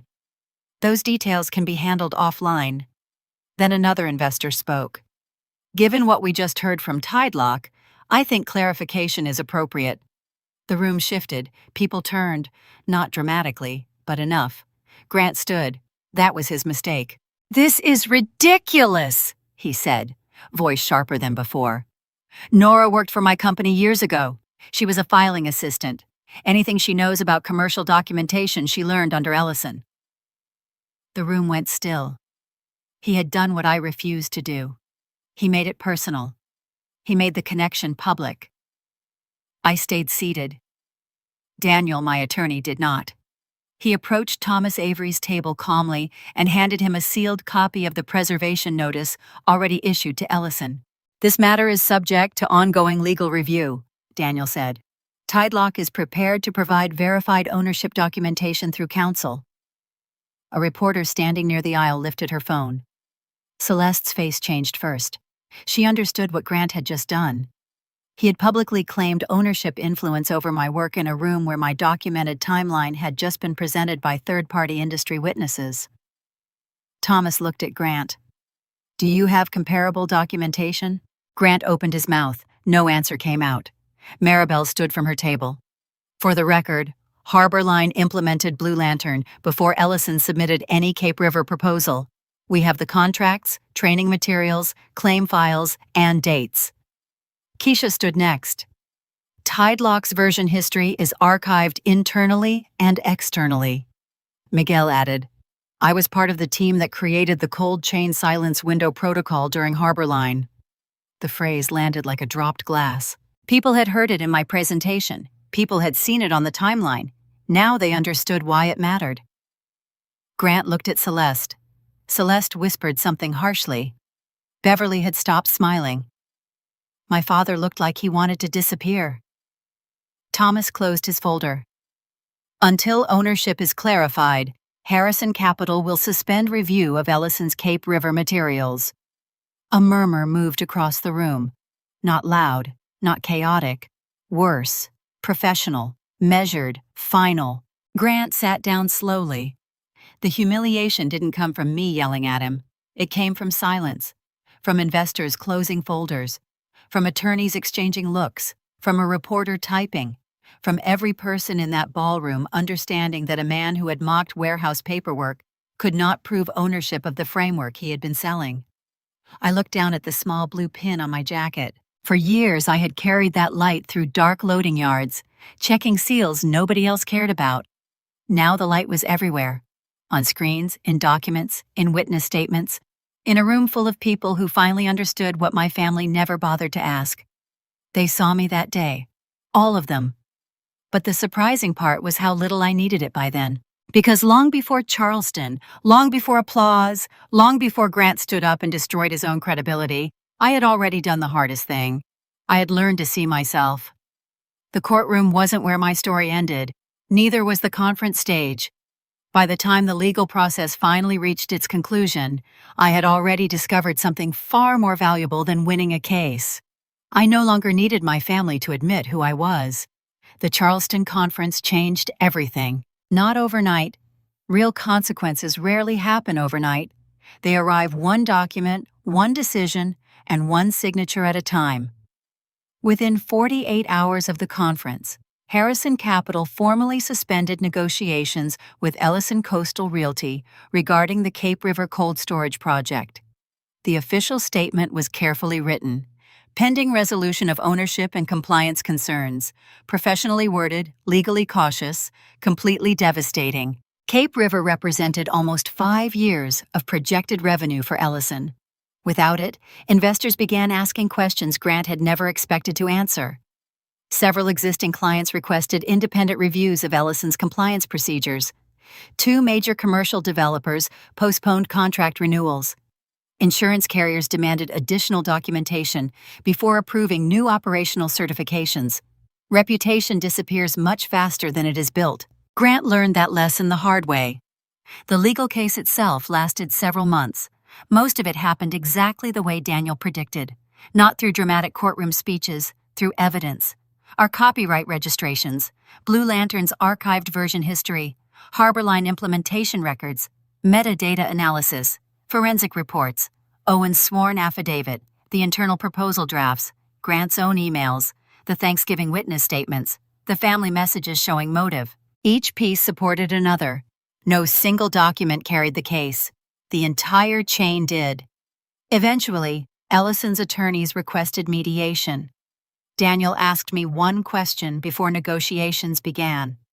What matters most? My work? Then protect your work. That became our priority. The final settlement remained confidential in several respects, but some outcomes became public. Ellison permanently withdrew every proposal, presentation, manual, and compliance document derived from Blue Lantern materials. Formal correction notices were sent to the affected investors. Tidelock's ownership of the Blue Lantern compliance system was acknowledged in writing. Ellison agreed to cease using every protected framework, process, terminology set, and training document connected to our registered materials. Financial compensation followed. It mattered, not because of the amount, because responsibility finally carried a cost. Several weeks later, another letter arrived. This one came from the State Bar. A professional ethics investigation concerning Celeste had officially begun. Her role wasn't based on being my sister. It was based on her actions as an attorney. The review examined representations made during the Cape River process, investor communications, and documentation connected to the disputed materials. Law licenses carry responsibilities. Eventually, those responsibilities caught up with her. Owen received protection for his cooperation.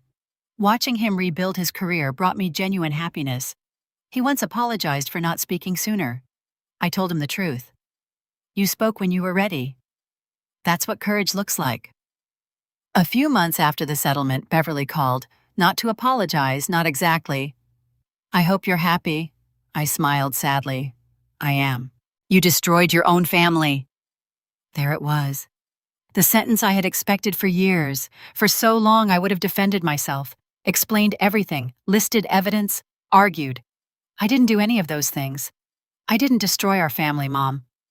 The truth didn't either. Silence. Then she quietly asked, "Are you ever coming home?" I looked around my office. Pictures covered one wall. Not of awards, of people. Miguel laughing during a company picnic. Keisha holding her newborn granddaughter. Ray visiting our office after retirement. Maribel cutting the ribbon at Harborline's new logistics center. Aunt Ruth smiling beside the original Blue Lantern binder. This was home. I already am. That was the last meaningful conversation we ever had. My father wrote one letter. Only one. It wasn't long. He admitted he had confused silence with kindness for most of his life. He apologized for every moment he watched instead of speaking. I accepted the apology, not because it erased the past, because forgiveness and trust aren't the same thing. Forgiveness sets you free. Trust has to be rebuilt. Celeste never apologized. Grant never did either. Strangely, I stopped needing either one. About a year after Charleston, Tidelock established something new. The Blue Lantern Fund. It wasn't a marketing project. It wasn't charity for publicity. It provided grants and professional training for administrative workers, compliance coordinators, warehouse clerks, documentation specialists, and operations assistants, people whose work usually happened behind the scenes. The people everyone called just paperwork.